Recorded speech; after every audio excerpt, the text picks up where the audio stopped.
All right, good morning, and I am live. Hello, everyone. How's everybody doing today? I decided to go ahead and get in just a little bit later than usual. Uh, so my morning ride has been cut in half, but it is 9 a.m. out here in California. This is where I ended up. I went ahead and made my way all the way to California this morning. And how's everybody doing today? Today is Thursday, October 1st. All right, guys, here's what I want to talk about today. I know yesterday I talked about the Democratic, well, not the Democratic, the debate between Trump and Biden.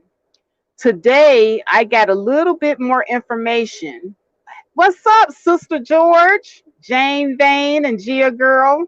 How's everybody? Today I got a little bit of information that I want to share with you guys today about the mail-in ballots. Yesterday we talked a little bit about politics and something about the mail-in ballots came up and everybody didn't think that it was a big deal. But this morning I'm hearing news all across the nation, places like Missouri, places like Brooklyn and New York.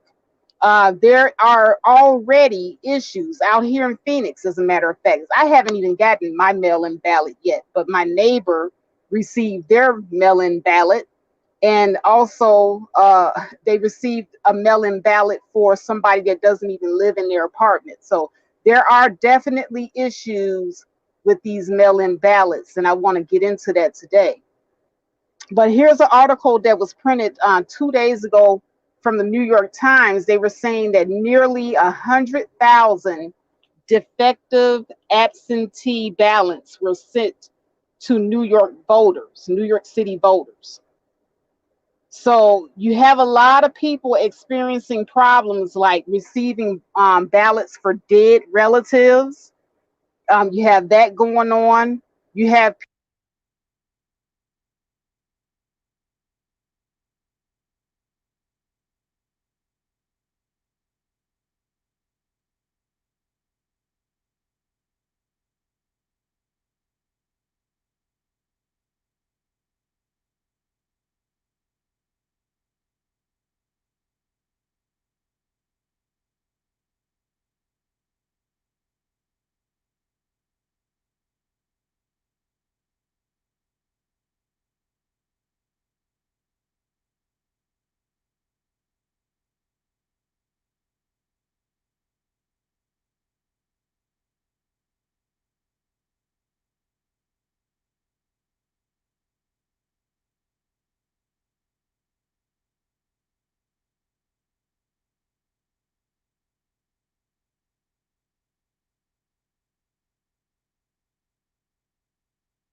so here's the thing.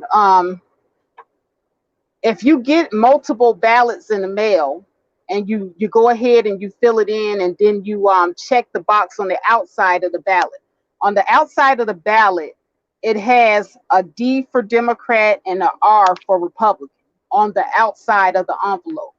There are places in Missouri where you're finding a certain party's ballots being dumped by sheds, thrown in rivers and bayous, burnt. So this is going to be a hot mess of an election. I'm just going to put that out there. Oh, you guys couldn't hear me. Okay, I'm so sorry. Maybe StreamYard, when I do it with the regular internet on the phone, it kind of blocks me out. But what I was saying is there's been a lot of issues with people from different states, like Brooklyn, New York, people in Missouri, and even out here in Phoenix. I received a mail-in. I haven't received my mail-in ballot, but my neighbor received their mail-in ballot. And not only did they get their ballot, but they also got a ballot for somebody that no longer lives in their apartment. So they're sitting in their house with two ballots. Okay, and all you have to do is basically fill out both of the ballots and mail them in, and that's how you can get away with voting multiple times. In Missouri, one guy said that he received 6 mail-in ballots, one for himself, and he received ballots for the people that used to live there 15 or 20 years ago. So, all he would have to do if he wanted to vote for Trump 6 times, all he would have to do was fill out all 6 of those ballots and mail them in. So, whether people want to admit that this is a problem or not, this is definitely going to be an issue with this election. Now, I do want to make a differentiation here. There's a difference between the mail-in ballots that the state sends out automatically without you having to ask for it, and then there's a solicited ballot. Now, I get a solicited ballot. So my ballot looks very different than the regular mail-in ballot that the state sends out just off of GP. Now, for me, it's better to request a solicited ballot than to get that mail-in just generic ballot that anybody can sign and just send in and ho-hum, oh well, you vote 3-4 times. Or it's better to just get your booty to the poll, as the strippers would say, and just vote in person. I think if I decide to vote this election, because as I've been telling everybody, I'm on the fence. I don't know if I'm going to vote at all this election. But if I do vote at all this election, I think I'm going to get my booty to the poll.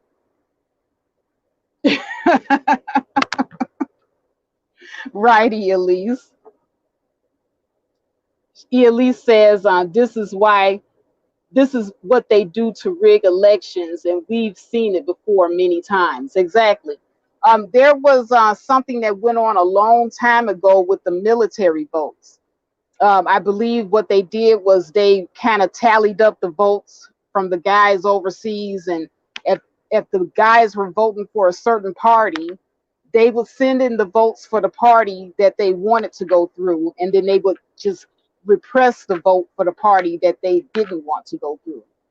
So there's a lot of issues with this mail-in voting, and it's coming to fruition now. Like, it's starting to crop up with all these faulty ballots. And like I said, with the faulty ballot, if you use it, they're already saying that if you mail in a faulty ballot, it's not going to be validated on election day. So your vote will not count if you vote with a faulty ballot. Now, some of the ballots are not faulty, but the thing about it is some people are getting multiple ballots in the mail. So now you have an opportunity to vote for Biden 8 times if you get 8 ballots at your home address. So you have the ability to vote for Trump 8 times if this happens. So this is going to be pretty damn interesting, to say the least. Good morning, DERELL. Make it happen, Manny. Oh, I see all the regulars filing in. Elise also says, I'm on the fence too, and I never thought that I would feel that way. We would be going to go to the polls early because of Corona. Exactly. And see, and that's the reason that the Democrats gave for wanting to do the mail-in ballots in the first place, because of the epidemic. But my thing is, if a lot of states are opening things up, people can go to work now. People can go to the gym now. A lot of stuff is opening up. So if you can go to the grocery store and you can go to the gym, how come you can't go to the poll? I'm kind of confused about that, because now there's hardly any places now that isn't shut down. So if you got all these places opening up and it's cool to do all this other stuff, then why isn't it cool to just go vote in person? So, this is going to be interesting to see.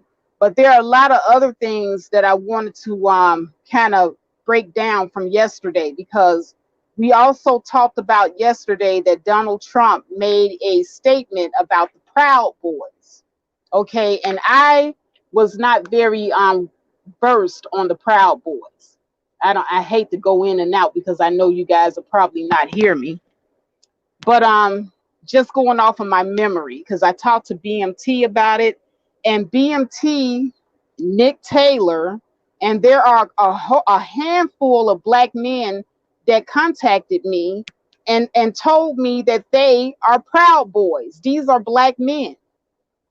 So now the way that they were trying to make it seem with that question that they posed to Trump, they made it seem as if the Proud Boys is a white supremacist organization. But actually, the Proud Boys is not a white supremacist organization. Actually, the founder himself is not even white. He is a black Hispanic man. So, so much for, Trump backing the Proud Boys, a white supremacist group.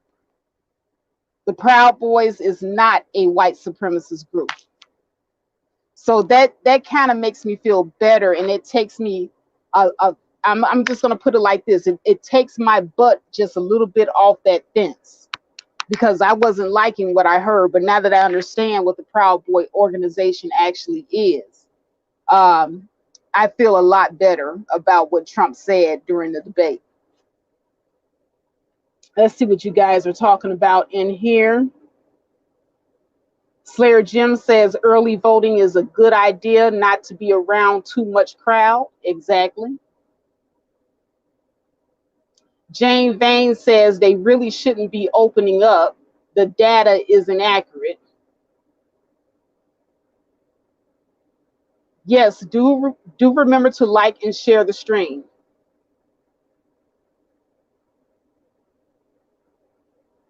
Yes, Slayer Jim. I was surprised too to see that one of the leaders of the Proud Boys was black looking. And actually, I got that information from watching a stream that Anthony Brian Logan did on the election and the debate. Learn a lot from watching Anthony Brian Logan, by the way, ABL. So if you want to subscribe to ABL or check out some of his stuff, he's a very informative guy, and he does his research, and he's always in the know. Jane Vane says there is 1 week of early voting in Florida. I have never heard of there being a line. Exactly. So, to me, if we could do all of this other stuff, we could just go ahead and vote the traditional way, because that would, kind of, stop a lot of this here stuff that's going on out here with mailing in these ballots. I really am beginning to sound like Trump, and I'm not, I'm not really feeling it. Oh, what's up, BMT? Yeah, I was just telling them that you're a Proud Boy. And we all know that BMT is not white, nor is he a white supremacist. So the Proud Boys is really just mostly comprised of ex-military guys, but not all the way. You don't have to be ex-military in order to be a Proud Boy. And BMT and I will actually do a conversation strictly about Proud Boys on another stream. Slayer Jim says that the Proud Boys are problematic towards different groups, though, from what I understand. I don't know. I haven't, done enough research into it. Oh, thank you, Six Figure Days, for dropping ABL's link. Yeah, I haven't done enough research into the Proud Boys to know about it. I was doing like everybody else, and I was just going by what I heard about the Proud Boys. And I heard, I think maybe about 4 or 5 years ago, that they might have been doing some terrorist acts towards black people. But, I don't know if that was just an isolated incident or what have you. But yeah. Slayer Jim says at BMT, are you guys against the civil rights of certain groups? Like I said, BMT and I are going to do a live on strictly about the Proud Boys, and BMT is actually putting together a presentation. We'll probably do that a little bit later on today. Unless BMT, I don't know if you're at home, unless you're ready to do it now. Just let me know. But if you want to do it later, we could do it later. But I thought it was really interesting, and he had a lot of detailed information that I think you guys would love to hear, so that we can educate ourselves on these groups. Actually, the leftist group Antifa is more of a white supremacist group than the Proud Boys is. And I was really shocked to find that out. But I did know a little bit about Antifa. I knew that Antifa was kind of, a leftist white supremacist group. Oh, you're ready? You want to start it now? Okay, I'll send you the link. Okay, so I guess he wants to start it now. Hold on a second. So I'm gonna text you the link, BMT. Hold on a sec. Because I don't want anybody to hop on just yet.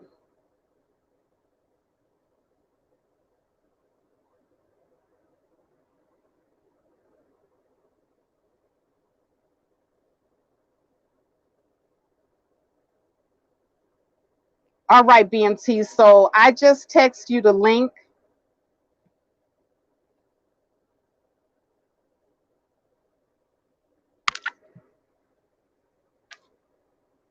But that was pretty quick, because last time I talked to you, you were vacuuming out your car. BMT works really quick, y'all. Here he is right now. All right, BMT, welcome. Hey, can you hear me? Yeah, I can hear you. Yeah. So I always like to tell people, go and study and look up for yourself. The Proud Boys is a coin term for ex paramilitary. Um, Literally, it's just people who are proud to serve whenever called to action.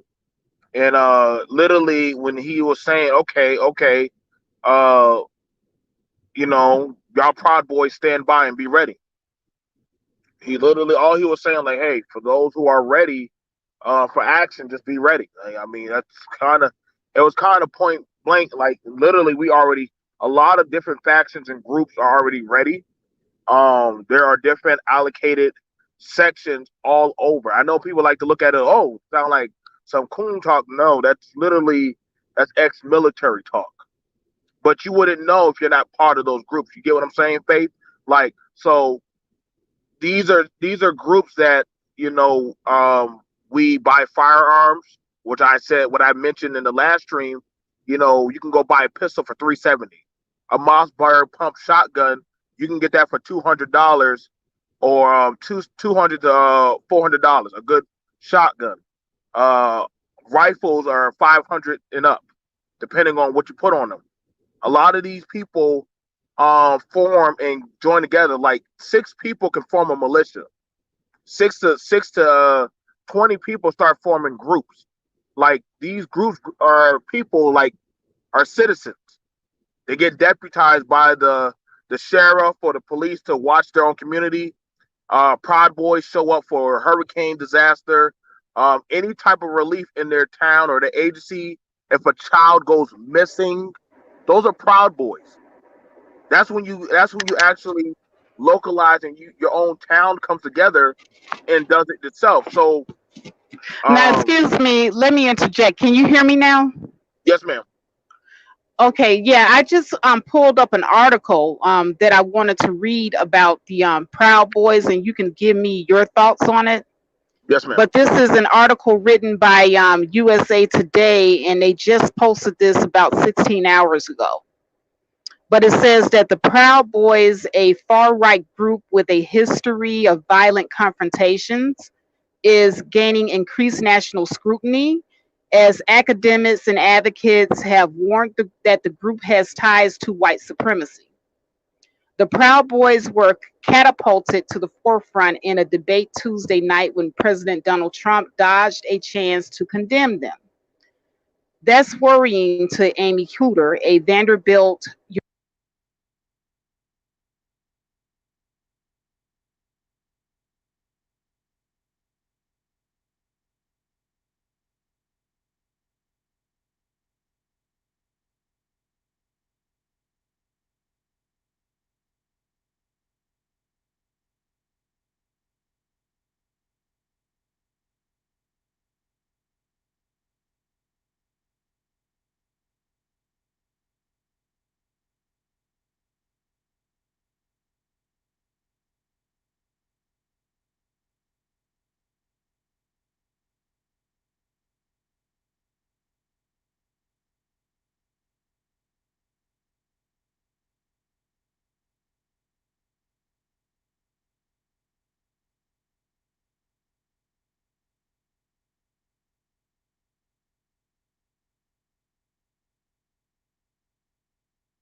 back here.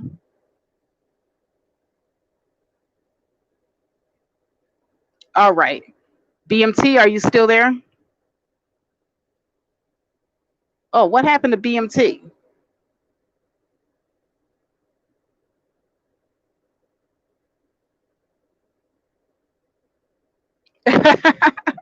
Slayer Jim says the Proud Boys snatched BMT up for talking and cut the stream. Oh wow. I was trying to see if you guys heard me. You didn't hear me read the article at all?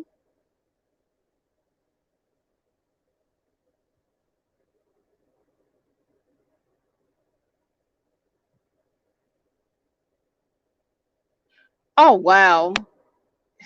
Jesus, that was a lot of reading, guys. Hold on a second.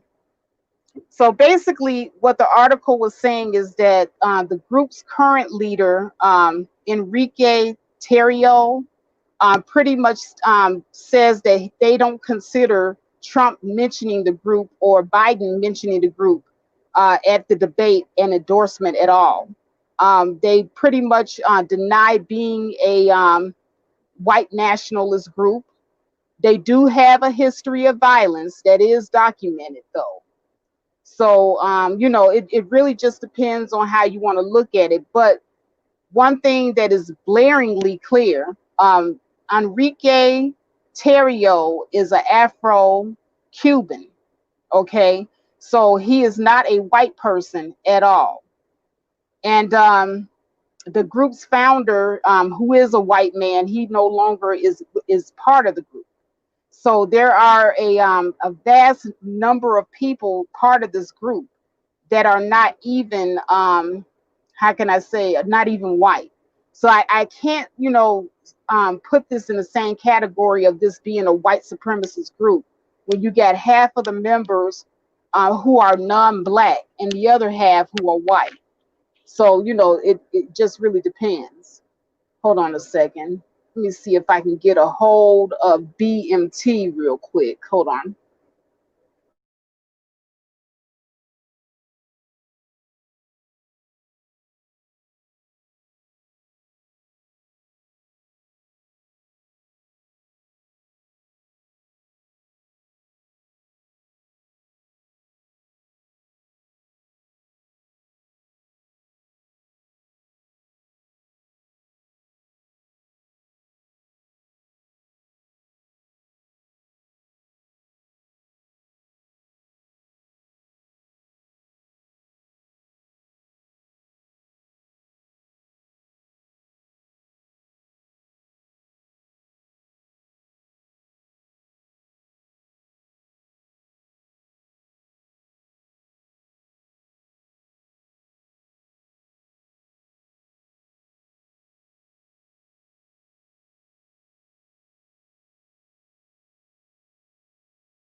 Okay, I don't know what the hell happened to BMT, but at any rate, like I said, we were going to do this live stream a little bit later on because I think he actually wanted to be at his computer and have screen shares, and I think he was still at the car wash from what I could hear. So, he might have just fell off, like he normally does during our phone calls.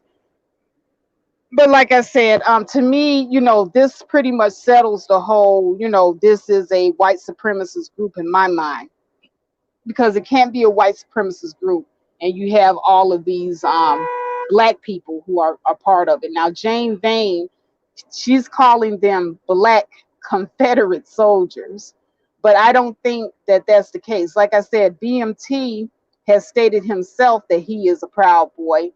Nick Taylor, I don't know if you guys know who Nick Taylor is, but he's usually over there at LARs and he's been on O'Shea's panels before. He's also a Proud Boy. And neither of them, seem like they're Black Confederate soldiers. They don't seem like they're,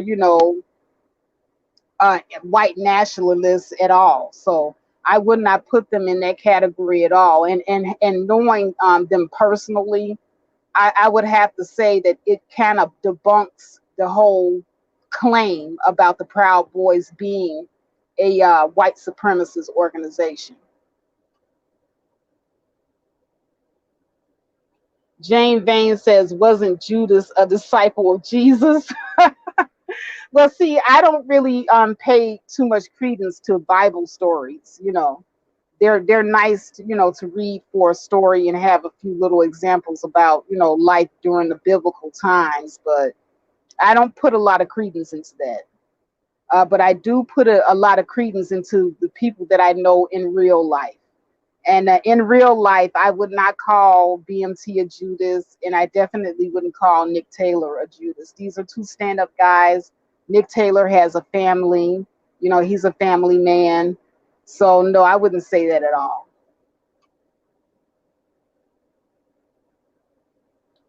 Jane Vane says, nope, I was relaying there were black people in the Confederacy. So the founder being Afro-Latino doesn't debunk anything. Well, it could be, but then there's also layers to that whole Confederacy as well. So, there are some people that don't view the Confederacy the same way that a layperson would view the Confederacy. And I've actually done some research on that as well. Not all of the Confederacy, as far as the history, is what you think it is. Some of it is totally not what they told you it was. The same way with the Proud Boys. The media is trying to jack up or try to incite a race war between the Proud Boys and Antifa. And the Proud Boys is not even an anti-fascist organization. So for whatever reason the media has for wanting to put out half truths, it's up to us to do our research. And I have to say shame on myself because I was doing what you all are doing right now. I'm just going by what I heard. But there's a lot of power in doing your own research and reading for yourself rather than taking somebody else's word for it. And we as Black people, we do have to get into the habit of picking up things and reading and doing research. Make it happen, Manny says, child, I learn something new every day. Yeah, it's definitely something to, take into consideration. So before you get your battery all charged up and you go running, ranting and raving and chomping at the bit, for battle, to be angry at somebody. I know a lot of people don't like Donald Trump, but the Proud Boys is separate from Donald Trump. The same way that Antifa has done a lot of violent acts. Actually, Antifa is out there doing more violent acts than the Proud Boys. Antifa, along with Black Lives Matter, they're going around destroying more Black businesses than the Proud Boys have ever destroyed. But you don't hear Biden, you know, denouncing Antifa. You don't hear Biden denouncing Black Lives Matter. So, with a lot of these groups, you have to take them with a grain of salt and do your own research. And it's mighty funny that Black Lives Matter and Antifa, they're kind of rolling around in the same sentence. And I wouldn't be surprised if they're not one and the same. Like I said, Black Lives Matter is not even a Black founded organization. This organization is once again founded by white people.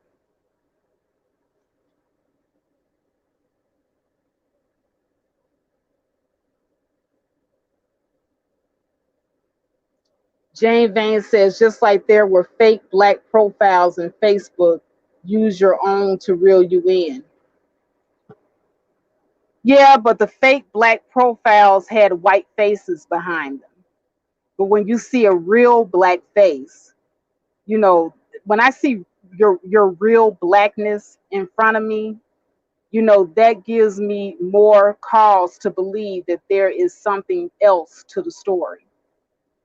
Fake profiles with white faces behind them that you don't see. is something completely different than you seeing for yourself a black face, and that black face telling you, hey, this is not what it is. I'm going to believe my people before I believe a white Joe Biden. See, Jane Vane, you're willing to believe a white Joe Biden who has clearly done many, many things to hurt black people over a black Cuban. Let that sink in for a minute. The brainwashing cannot be that deep. And once again, this man, Mr. Ontario, he hasn't done anything to black people, but Biden sure has. Yet you're willing to sit up here and cape for Biden? Jane Vane, think about what you're saying. See, your blind hatred for Trump can't be so blind that you will overlook what a brother is saying versus what a well-known white supremacist, and that's who Biden is to me. Biden is a well-known, active political white supremacist who has actually passed laws that shows exactly what he is.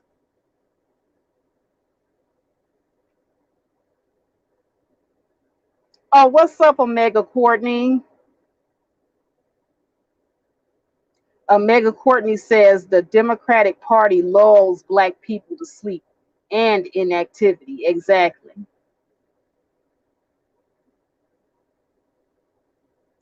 Third Ward, what are you talking about? Blinded by the light looking ass. What are you talking about, Third Ward?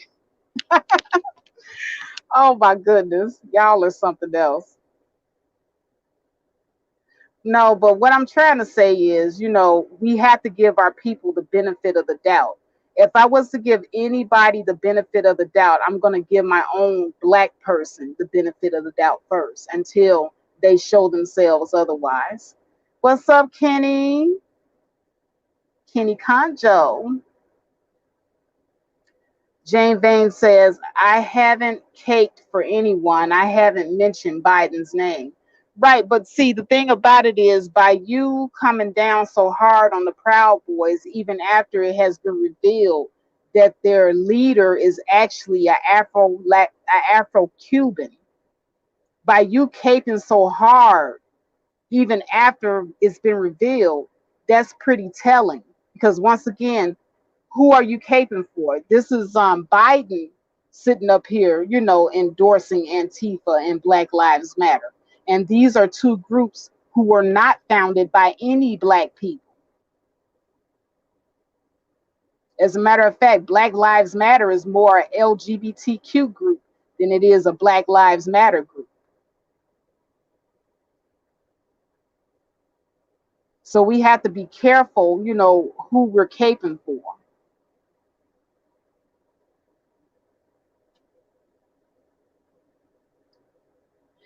You know what, Kenny? He is. Third Ward is definitely an enforcer. DERELL is in here cutting up.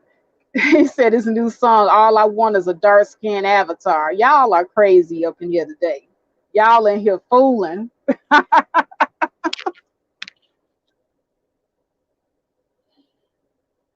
Yeah, and you know what? That kind of segues me into the next thing that I wanted to talk about because with black people, when we don't like somebody, we really don't like somebody, even if that person can be doing everything that's within our best interest, even if that person can be telling us something that's within our best interest. Because we don't like that person, we just not going to hear nothing that they say, and nothing they do is right. But when we like somebody, they could really be shitting on us for real in real life. But because we like them, we'll sidestep the bullshit and we'll continue on with them anyway. Why are we like this as a community? That has always baffled me.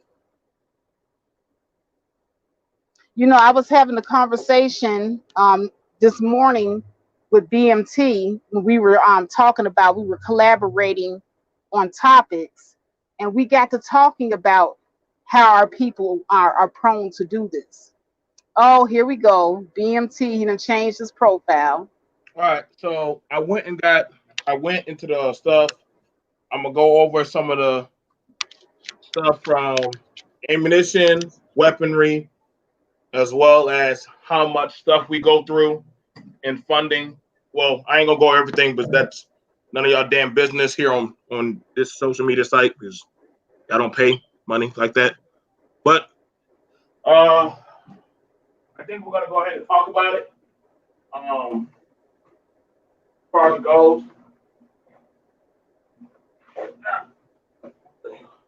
Faith, you there? Yeah, I'm here. So as far as it goes, most good boys come with standardized sidearm, 9 mil, 45, pump action shotgun. You know what I'm saying? For home defense, this is pretty good. For home defense, most women, part of the Proud Boys, they usually go with these. They're good for protecting close quarters. And if you notice, most of the militias carry a M4. You see some people run around with 22s. That's okay. I mean, my kids walk around with a goddamn 22. So Okay, well, in BMT, real quickly, because before you came back on, I was having a talk with the chat. Slayer Jim was in the audience, and so was Jane Bain, and they were talking about they she was comparing the Proud Boys to a black what did she say, a black militia or something like that. Hold on, yeah, I'm trying we to see did if have Proud Boys. We did have some of the original Black Panthers were Proud Boys. Didn't know that, did you? no. They were ex-military that defended their community. Didn't know that. Wow. No, Yeah, I didn't know that. yeah. Ex-military. My sons shoot repeater rifles. They're proud. They're Proud Boys. So I mean, we can have the conversation. You know what I'm saying? I mean, I do this.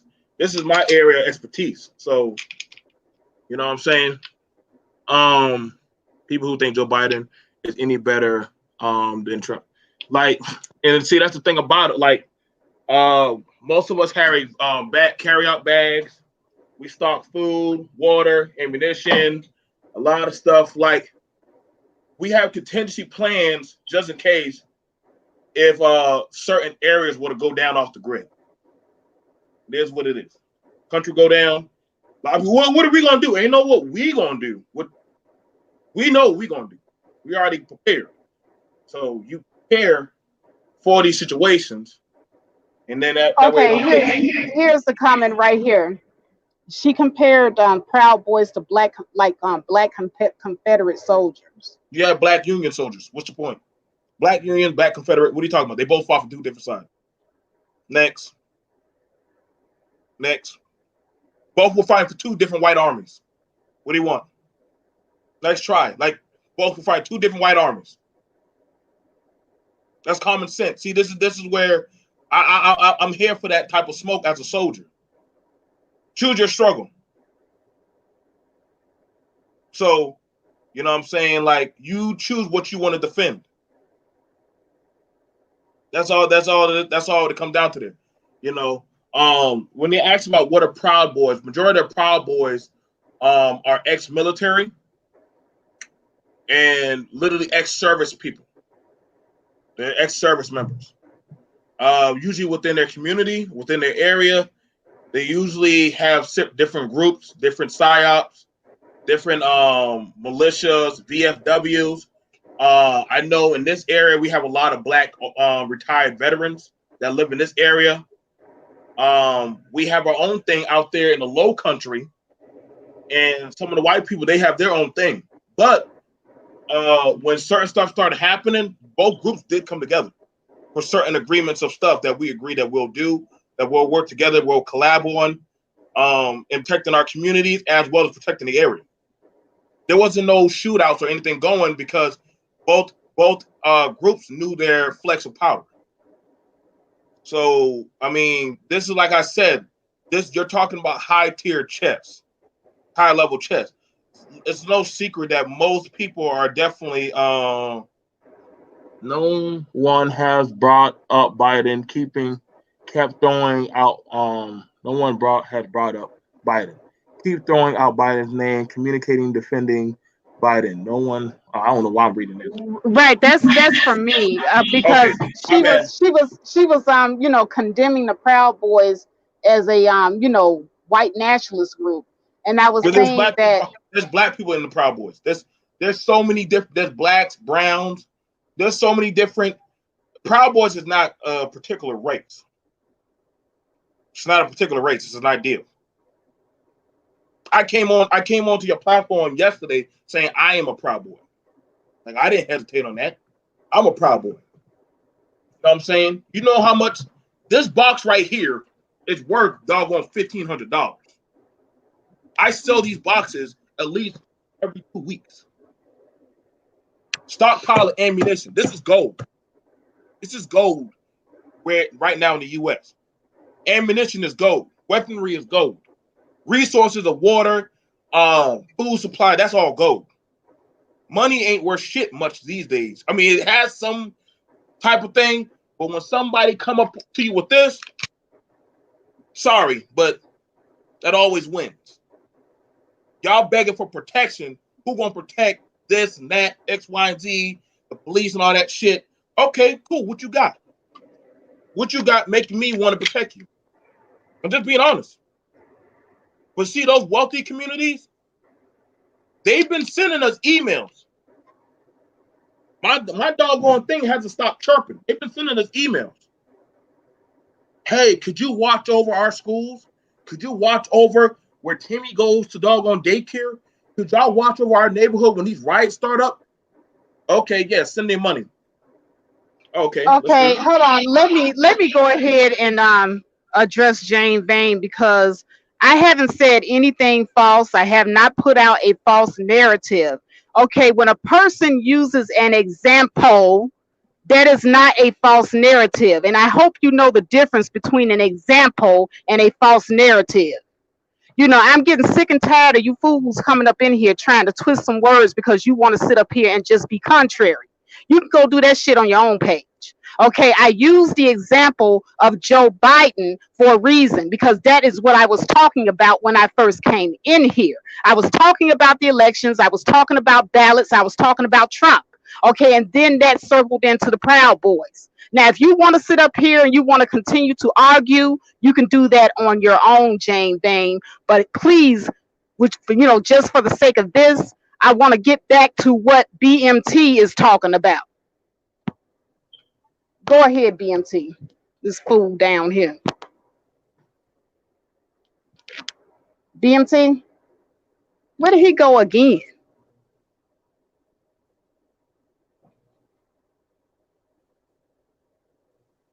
Hold on. Omega Courtney says, I think so too, but she's honestly gets too silly at times. And to argue about real women when she could absolutely be a whole man is not for me as Slayer Jim. I don't know who you're talking about, but whatever. Yeah. Yeah, I don't know who this Jane Vane is. No avatar or anything.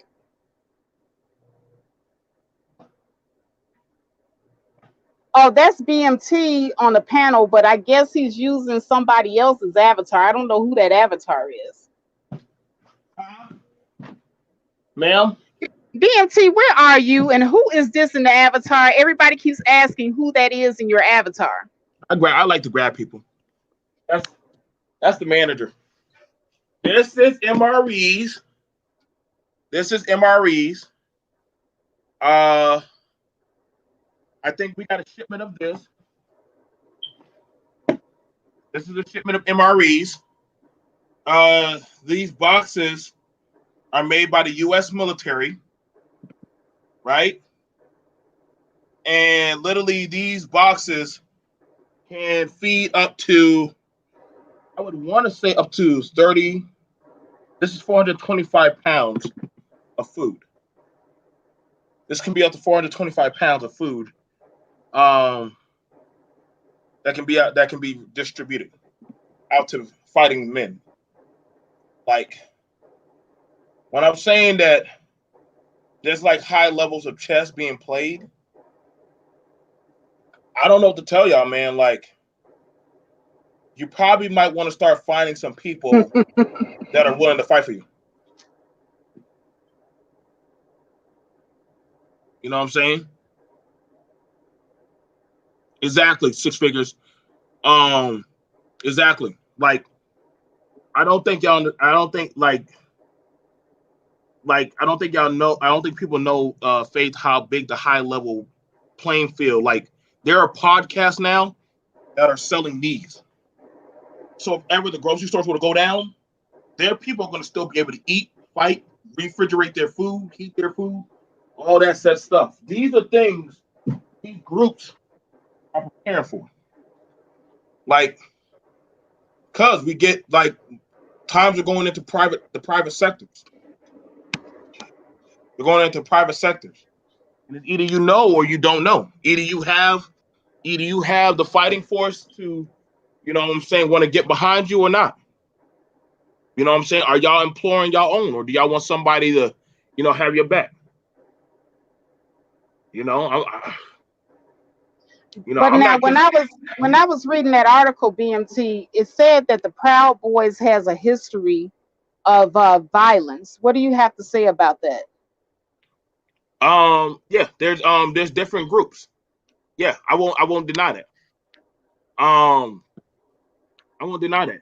To each is the employer. A soldier doesn't have just a one set loyalty.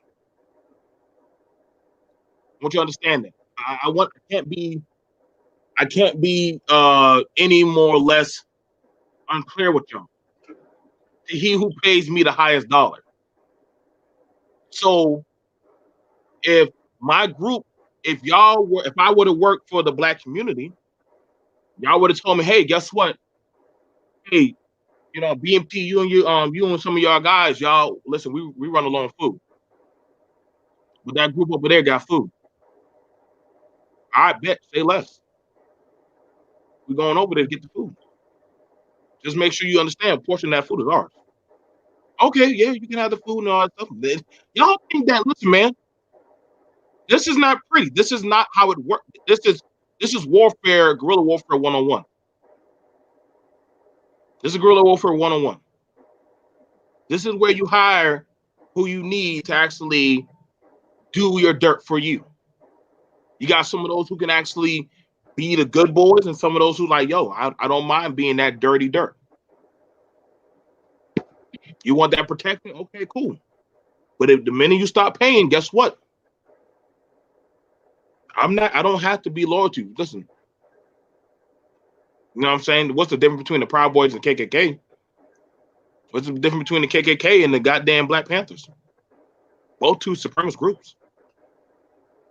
They both did whatever the fuck they want to do. I mean, I can talk about it. I mean, shit.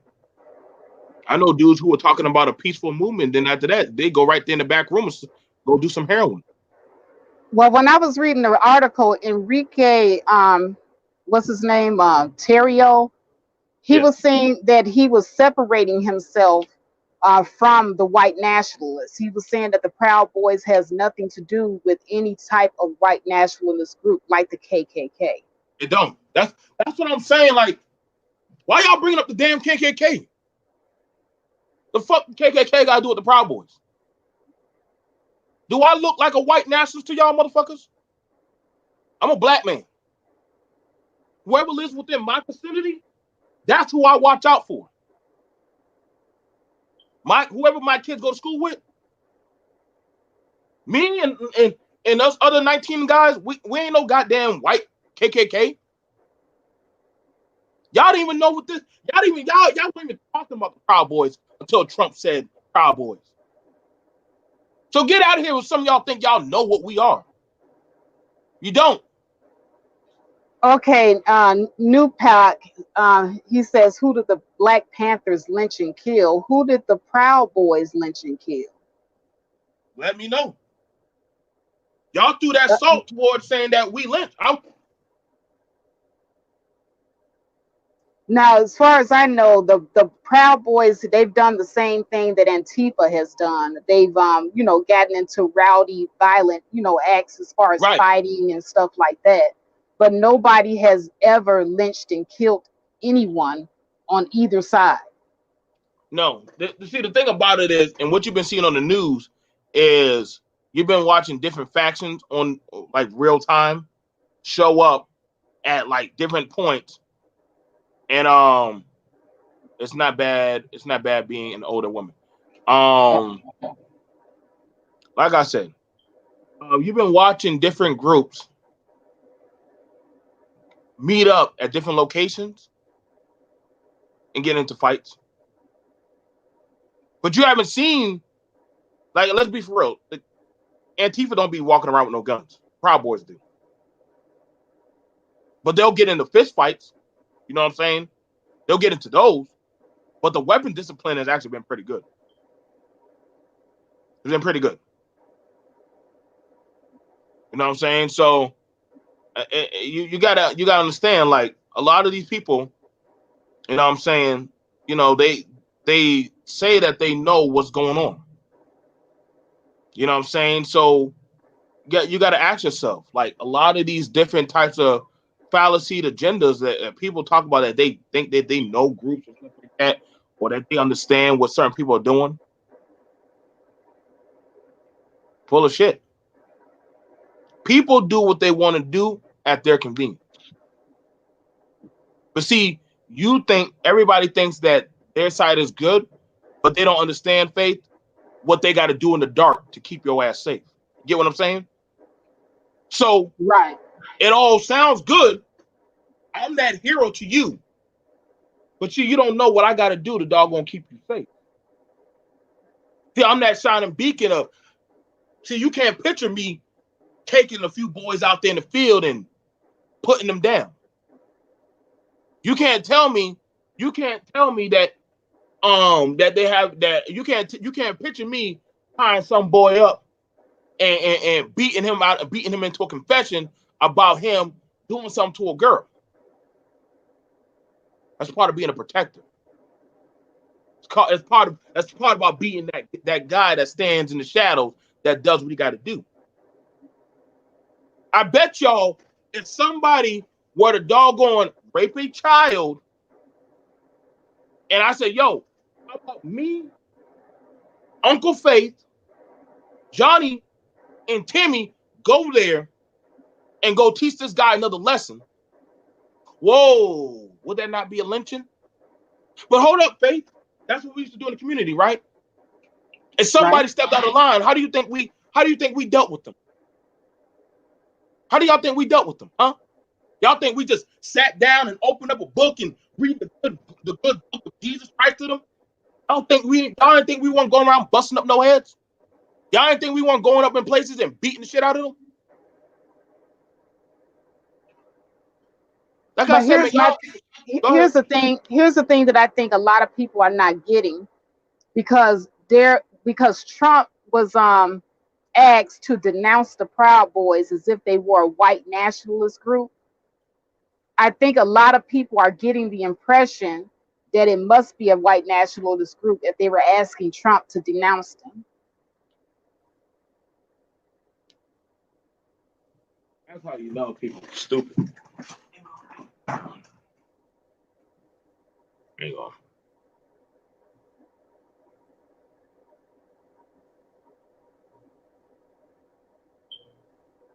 Hang on, let me go ahead and pull up something. People be killing me. Mm-hmm. Yeah, Omega Courtney makes a really good point. He says, now I agree to this statement. They vilified Winnie Mandela with her tires around their necks speech, but they were using children as informants. warfare, trust friend, know your enemies.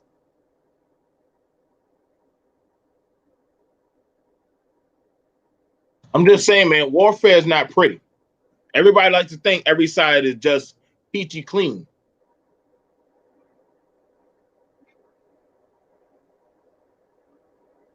Everybody thinks that it's all peachy clean. It's peachy clean, clean and shit. But sorry, man. There's no doggone.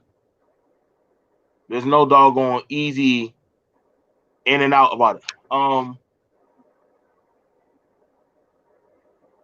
on. Let me see.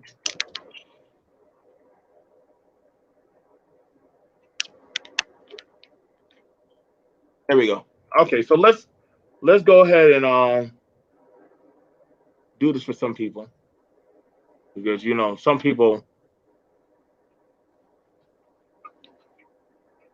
thank you, Omega Courtney. Feeling like there's somebody with some common sense out there in the world. You can't talk to some people. They're so damn woke. You blowing their own brains out. Dumb shit. But let's go ahead and Yeah, Omega Courtney's on a whole nother level. I see that already. exactly. Let's see.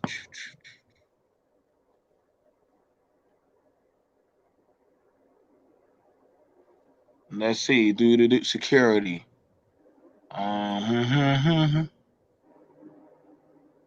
So here you go. This is y'all plan for Black people. This is the plan that we all have.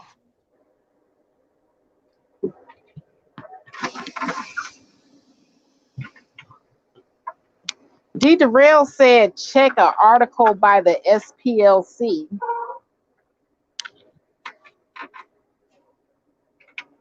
DERELL, do you have that article? Hold on, let me throw the link out here for anybody that needs to come up and say something about the topic.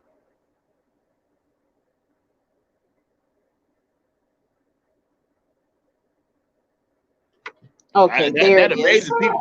People weren't even talking about Proud Boys until a white man mentioned it. Oh God, now we all know what they are. I'm like, yeah, damn, y'all weren't even, you didn't even know what us we were. Like, stop. Like, stop.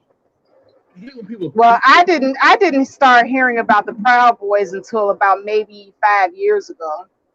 Right, but it wasn't even that big of a name.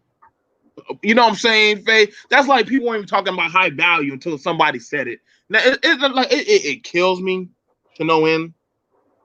And I'll be like, oh, shit, there we go. All of a sudden, motherfucker gonna think they know what they think they know, but they ain't even know. But then again, let's also be fair. A lot of people didn't even know about Naga. Have you ever heard of Naga, Faith? No, wait a minute, DERELL, you're not a moderator. Hold on a second. Let me change that. I thought I made you a moderator. If you live down in Georgia and you're not a member of Naga, you are sadly hurting yourself. Naga, make sure I do that for y'all.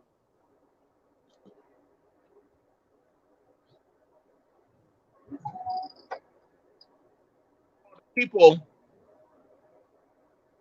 that are literally part of this, you might as well say that they're sellouts. National African American Gun Association, which is now rivaling the NRA. What do you call them? And they got okay, DERELL, you're a moderator now. Hold on, Jane Vane wants to come up here and argue. Okay, what's up, Jane Vane? Hey, I'm not coming to argue. I'm coming to discuss. And I think some things come across in typing that don't come across you're speaking. So I did not come to argue. I came to discuss because I actually like your panel and I like the back and forth. I wasn't saying comparing them to the Confederacy. I was trying to relate simply because the founder happens to be Afro-Latino or Spanish Black does not mean that that group cannot be a supremacist, white supremacist group. And I was simply relaying on the side of the Confederacy, you had Black people fighting. So that was just saying, just because that doesn't automatically discount or debunk that they cannot be a white supremacist group. Plus, you can have a faction of a group that outshines, and what they're doing outshines the other part. So that's all I was saying. Just because that's the leader, don't mean you don't have a section over there doing some other stuff. And that's what I was attempting to relate. I was not arguing. Okay, so And now I was wait a only, minute, Jane, okay, can I get this one part? Jane, you cannot overtalk me. I am the host. I do have a question. You were using excuse me, you was using an example of the Black Confederacy. Is that what you were talking about? I was saying there were Black people that fought on the side of the Confederacy. So just saying, just because a group is white supremacist doesn't mean it can't also have people of color in that group. As a matter of fact, that is one of the known tactics. A lot of times they actually use us to pull others into decency. Oh, it's safe for my Black friend over here, so it must be safe for all that. That's the common response that I get a lot of times in interaction. Oh, this person like it, so everybody else. So they'll put up one article with one person agreeing with something, so that means every Black person should accept it. And I was only saying that is not the only conclusion. Also, the thing about Biden, I never brought up Biden's name. I wasn't defending Biden. Biden wasn't even my first pick or choice, and I did not vote for him in the primaries. So, and I was saying, Okay, but when I brought up Biden, hold on. When I brought up Biden as an example to explain what I was talking about. I did not say that you brought up Biden. You said defending. I was using Biden as an example. Just because I was saying that about the Proud Boys, it didn't confer that I was defending Biden. I'm actually not. He wasn't my pick in the primaries. But the reason that I was bringing up Biden is because Biden was the one that asked Trump to denounce the Proud Boys, and that's what we were talking about. And see, since you were sitting up here, doing all you can to denounce the Proud Boys by saying that because the group leader is a Afro-Cuban, that the group can still be a white nationalist group. I was saying, now why is it that we are more prone to believe something that's coming out of Biden's mouth, and Biden is a known white supremacist by the policies that he has passed. But this man is a whole Black man, an Afro-Cuban, telling us, no, this is not what this group is. Now this Afro-Cuban, what has this Afro-Cuban done to harm Black people? Who said we believed Biden? But that was the example that I was using. Keyword example. Okay, well, okay. So now I want to ask you the question: What has Enrique Tarrio done to harm Black people? My thing was, what I said was, simply because it has a Black face doesn't mean it can't be. What has Biden done to harm Black people? I'm not defending Biden. I'm not. But I'm just using Biden as an example because Biden was the one. Hold on. Speaking directly to me, and I was saying I wasn't defending Biden. I'm talking directly to you now. You hold on. I'm talking directly to you now. How Biden acted. But why are you going so hard to sit up here and discredit this Black man whom you have not even looked up? You haven't looked nothing up on this man. Okay. You have not looked nothing up on this man. You have not looked anything. What research have you done on Enrique Tarrio? I simply said there's more than one conclusion. Just because it's not A doesn't absolutely mean it has to be. This is the thing. Before we open our mouths, hold on. No. Don't overtalk me. Before we open our mouths to sit up and discredit something, don't you think we need to understand it first? I'm saying I'm not. That's a yes or no question. That is a yes. Hold on. Wait a minute. First of all, this is my show. That's a yes or no question. Before we open our mouths to condemn something or criticize something, don't you think we need to understand it first? I was going to say is that You brought some good information. As a matter of fact, I'm researching it, but I'm saying that's not the only conclusion. I'm right here reading stuff now that you brought up, but I'm not one of those people. I'm going to do my research, but I'm just saying that's not the only conclusion. There's more than one thing that can happen, and that is not the absolute definitive only conclusion. Can I come to this? Let me share screen with you ladies. You know what I'm saying? So let's have a let's And I am a woman. I'm a whole woman with 4 kids, and I'm okay, in no. menopause. I get that. So how you doing? So let me go ahead. I've already got it on share screen. Okay, I'm not sure if you can click it. Now, let me show y'all some cool stuff. Okay, some stuff for y'all. All right. This is the plan. This is the plan. I'm not sure if y'all can see it, but in the plan it says prosperity. You can have it right here on prosperity Black communities. Champions Black federal policy reforms to advance home ownership initiative. Partner with local leaders and Black communities to ensure maximum federal support for neighborhood revitalization. Make Juneteenth a national holiday. Um, Prosecute the KKK and Antifa as terrorist organizations and make lynching a national hate crime. Fuel Black farmers and access. Now, I'm not sure if the state is share screening it. This is all on the plan that is given to Black. This is literally on the plan. It's right under better and cheaper healthcare, safety and justice, and then under safety and justice, there's prosperous Black communities. Now, I'm here. I'm listening to everything that's being said. And I also remember there was a time when the NOI with Louis Farrakhan and different other Blacks were going over and talking to Fidel Castro. They were going over there to talk to the Cubans.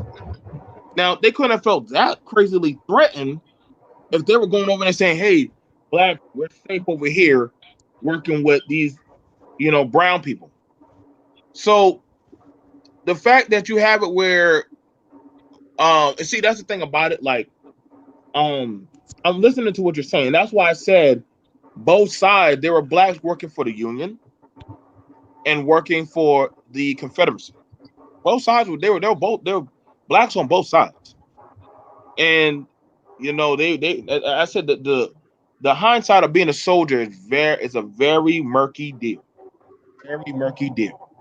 And when we're looking at this, I always encourage people, go out and join your own, make your own militia. If y'all want, better yet, there's literally a group, bringing this up too. We want to pull out some information. I encourage you to look it up.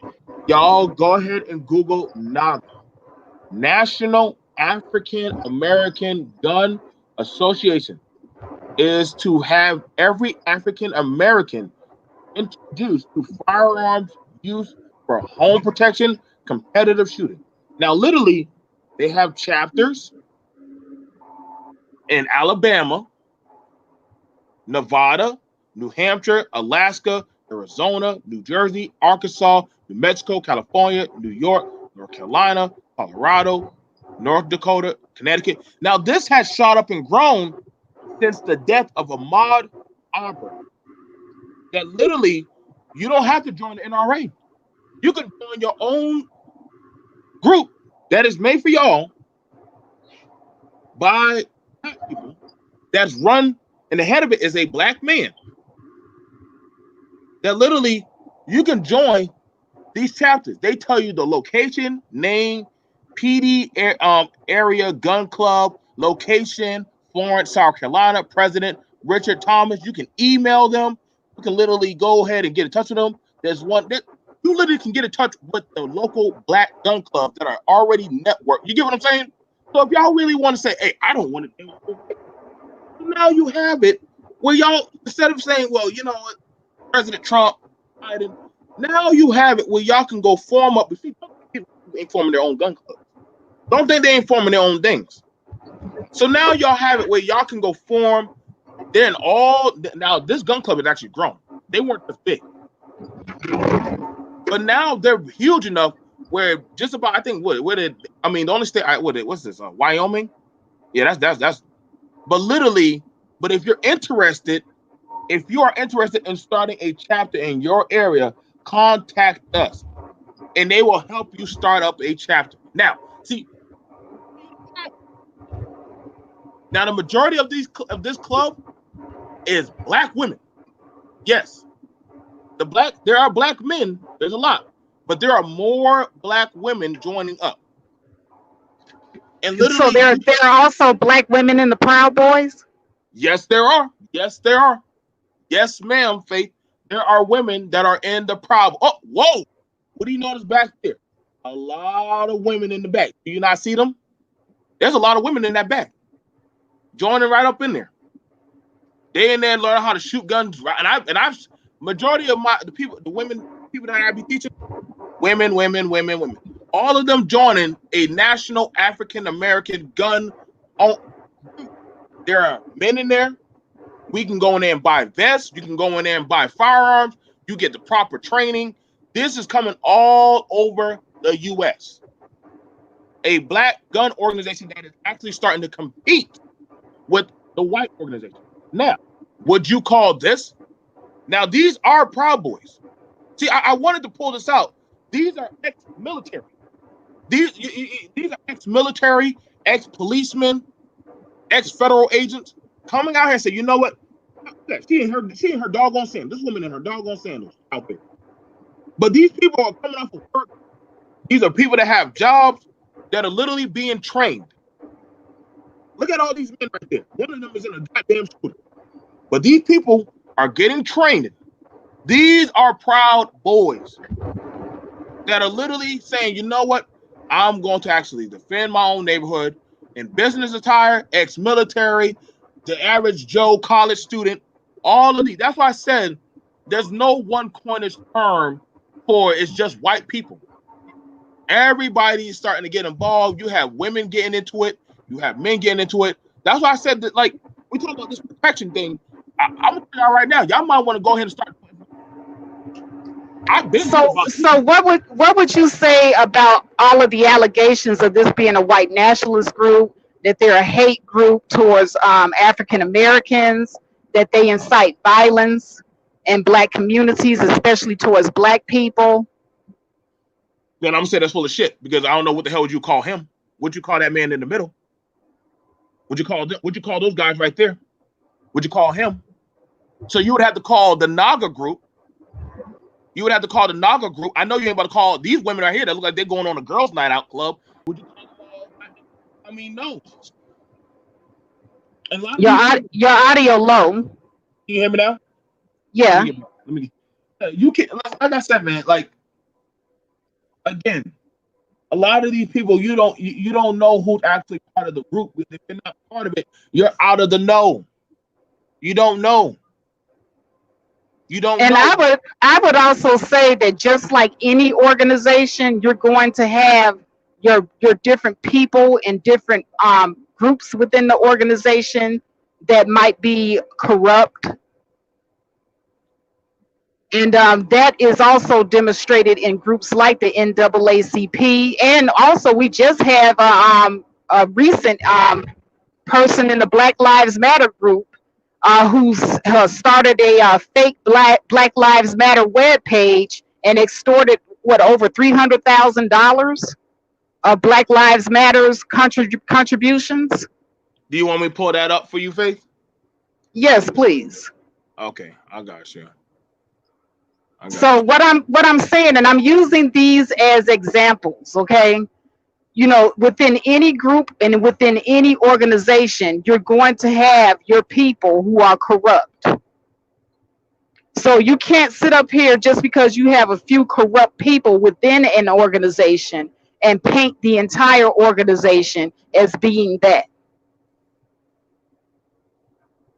Got it. FBI arrests man for posing as Black Lives Matter leader, collecting donations for personal use. Tyree Conyers Page, aka Sir Page, was arrested for on Friday the FBI said, and I can also make sure I pull him up. Some of y'all who don't know who he is.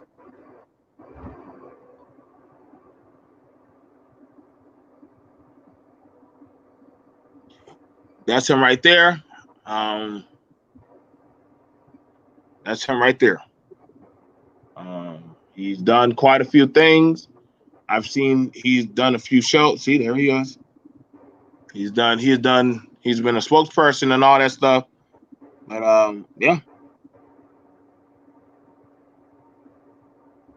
But So this is a man that has actually worked within the Black Lives Matter organization, but yes, ma'am. he's extorting donation money. Yes, ma'am. Yes, ma'am. So, you know, just like within the group Proud Boys, there probably are a few rogue members that go off doing certain things that the entire group itself does not endorse. Look at him standing right by Elijah Cummings. He's been around. He's been Now, around. DERELL says that the Proud Boys have issues in several states in a nation organization. DERELL, why don't you grab the link and tell us what it is that you're talking about here? Like I said, this that's his GoFundMe. Let me go ahead and pull up his thing, and let's look at it. Was arrested Friday because. Let me start reading it. Yeah, go ahead. Toledo, Ohio. An Atlanta-based activist and actor has been arrested for fraudulently utilizing a Black Lives Matter nonprofit and posing as an organization leader. According to the Cleveland Division of the Federal Bureau of Investigation, according to the FBI, Tyree Conyers page 32, also known as Sir Major Page, spent over $200,000 on personal items generated from donations received from a Black Lives Matter social media page with no identifiable purchase on Expediture for social or racial justice. An investigation was initiated and determined that Page had created and operated a social media page by the name of Black Lives Matter of Greater Atlanta, or also known as BLMGA. The FBI said in a statement. Page set up the BLMGA as a nonprofit organization capable of accepting monetary donations. The BLMGA was also listed as a nonprofit organization with the fundraising website GoFundMe. FBI said a bank account named Black Lives Matter of Greater Atlanta Inc. was opened in 2018, and the page was the only signatory. And Page was the only signatory on the account. From April 28 until May 2020, the account balance for the account ebbed and flowed. However, it never had a balance that exceeded 5,000, and at one time had a balance of -$12.42. The FBI said in a statement in June 2020, BLMGA's social media page received approximately $36,493.80 in donations in July 2020. It received approximately $370,933.69 in donations in the August 2020. So, in addition to in an additional $59,964 $64. I mean, $59,914,069 in donations. Let me calculate all that together for you guys. I don't want to rob y'all of math. I like to show how much Black wealth just went through all that. That's 36,493.80 plus 370,933 plus another 59,000 914.69. Okay, and that would honestly be, whoo, that's just about $500 million that man done wasted. $500 million or $500,000? No. Hold on. Oh, nope, take that down. $500,000. $500,000. That's $500,000, Faith. That's $500,000. My bad. Sorry, guys. $500,000 he wasted on y'all. That's y'all black money. He would have gone with the church. He probably would have got $20 million. The point that I'm making is to the detractors down here, in the chat. Black Lives Matters has also been criticized for, their violent protesting. That has turned into people, getting beat up and, people being arrested, businesses being destroyed. So what I'm saying is there are a lot of people within the Black Lives Matter group that don't really agree with the violent protests. But you got people working on their own within the group doing whatever it is they want to do. They're doing their own thing. And what I'm saying is that is probably the same thing that's going on within the Proud Boys organization. Do you agree, BMT? Yeah, I agree. No, I agree that there are certain people that y'all gotta understand. There's certain people within groups that break off and do their own thing, and the whole group will get a bad rep. Right. Just like you got that guy. Can we say, well, all of Black Lives Matter is a scam? No, but there are some people out there, and I know, but I've been to their chapters. They're good people. Just like when some people saying that Proud Boys sound like a white supremacy activist group, but I just showed you NAGA, and that's filled with a lot of ex-military people that are training and teaching their people in their community how to defend themselves. Would you call them all supremacists? And I know some of them love their community, but we like to go off a narrative because one dude said it, so that means, oh well, they all gotta be definitely that. Like I said, like that would be like me saying all pro-blacks are bad. But I'm just interested to know, do black people think that Antifa, the far leftist group, that pretty much, bangs for the Democrat, do you think that they are any worse or better? Like, everybody has something to say about Proud Boys, but Antifa, in my opinion, has done far worse. Oh, we done seen them burn down some shit. We don't even have to pretend that. That's documented that they done burned down some shit. And these are primarily black businesses that Antifa has been targeting, by the way. And this is a leftist group. They're with the Democrats. Right. And to be fair, you could actually clip that recording. Biden even said Antifa is just an idea. Right. So you can't condemn them. So I'm like, then who can you condemn? I'm not gonna say everybody in Black Lives Matter. That's like saying everybody in Black Lives Matter is gay.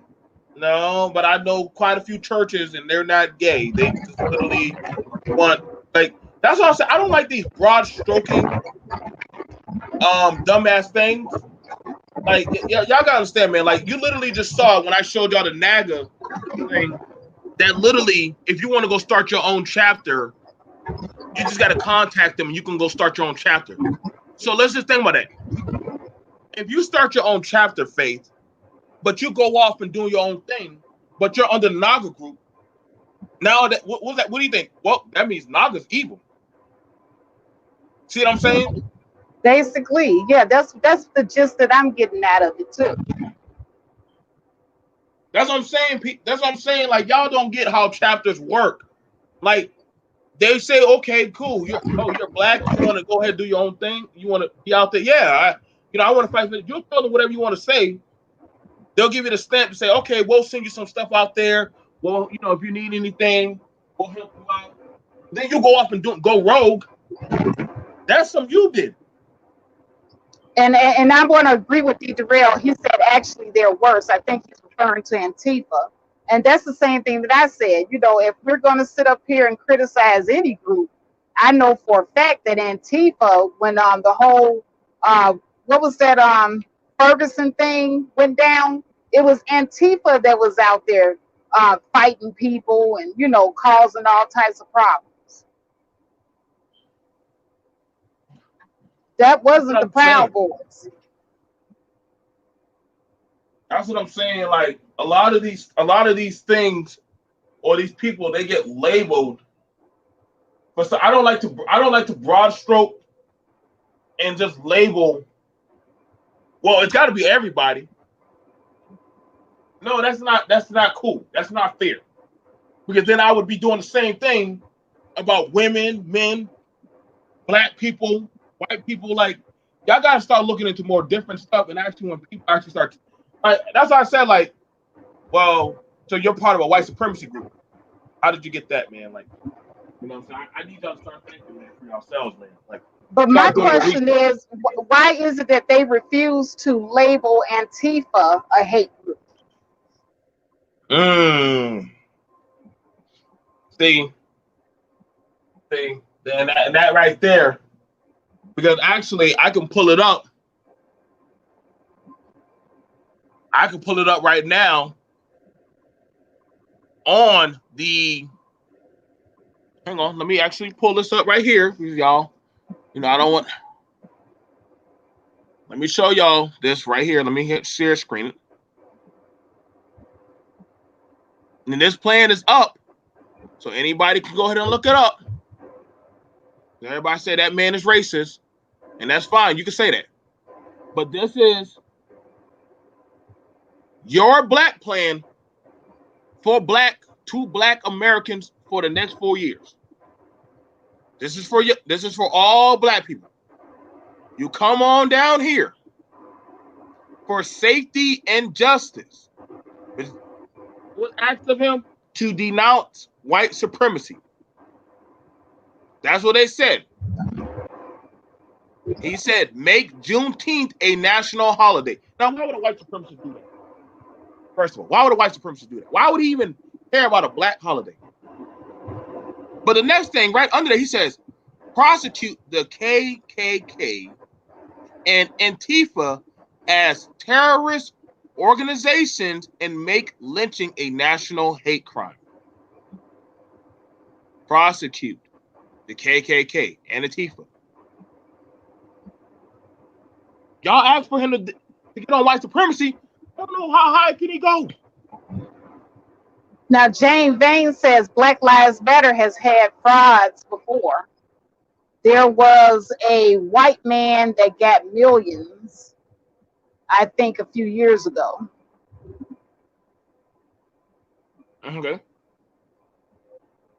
Okay. But I got a question, and that's fair for Jane to say.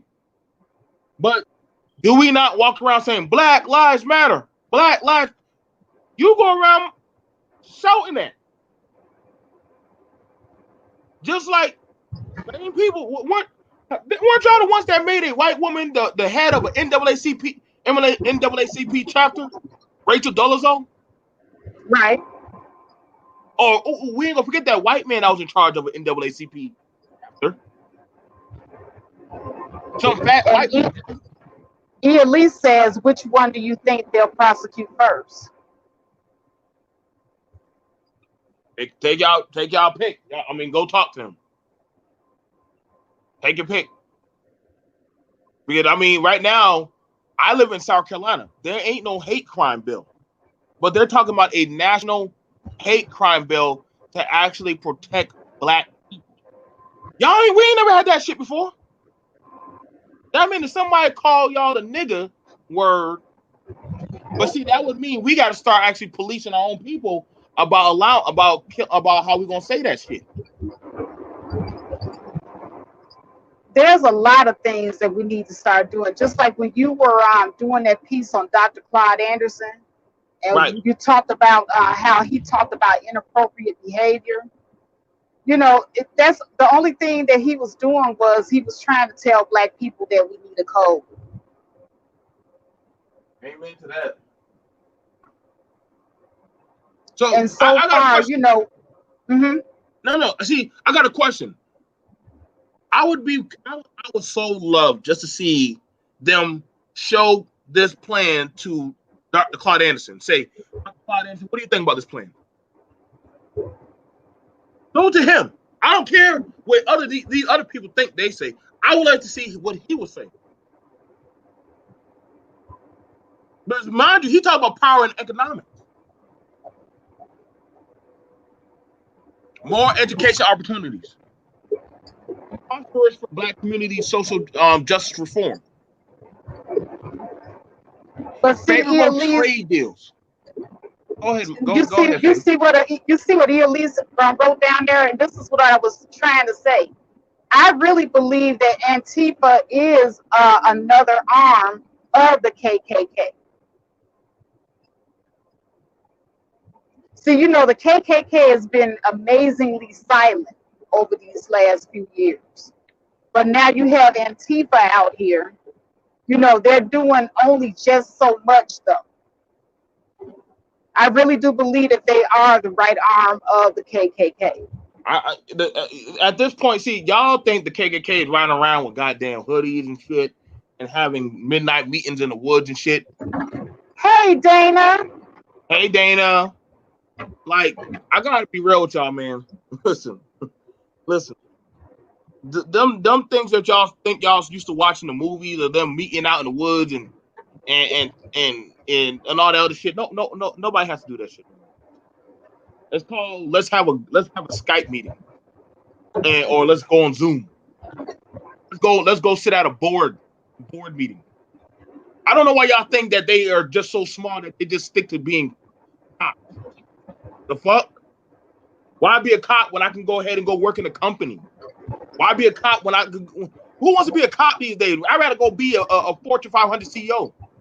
I'd rather go ahead and be somebody who works in goddamn City Hall, billing, zoning. Go be the thing that actually y'all motherfuckers don't even vote for. But my whole thing is, we don't know who these people are that's cropping up. You know, Proud Boys, I think that they got more of a better covering than Antifa. I have yet to see any Black people come out and say, hey, I'm rolling with Antifa. I gotta understand, man. Them people have been running around with masks and hoodies and shit, burning down and fucking up the community. And then spraying down and spraying KKK or Black Lives Matter. This has been documented and found out that they've been going around doing that. So it would be about that time for you to go be a good old boy and protect your own damn neighborhood. But what I'm most upset about is, you know, we as Black people, we sit up here and we link in with some of these organizations. Just like with Antifa, they kind of linked in with Black Lives Matter. So now you got some Antifa members that are also entrenched in that organization. Facts. That's so true. They are. But, you know, Joe Biden doesn't want to denounce Black Lives Matter or Antifa because he knows that's basically who his base is, those people. Ask yourself this question, Faith. How come nobody Black is getting upset about that man stealing $500,000 of people's money that was supposed to be used to help Black people? How many times did that happen? How many times did that happen to Black people? So many. You would think you'd be more mad about that than a white man. Well, of course, you know, we stay worried about the wrong thing all the time, BMT. What's up, DERELL? Hey guys, how y'all doing? All right. Good. So, as I was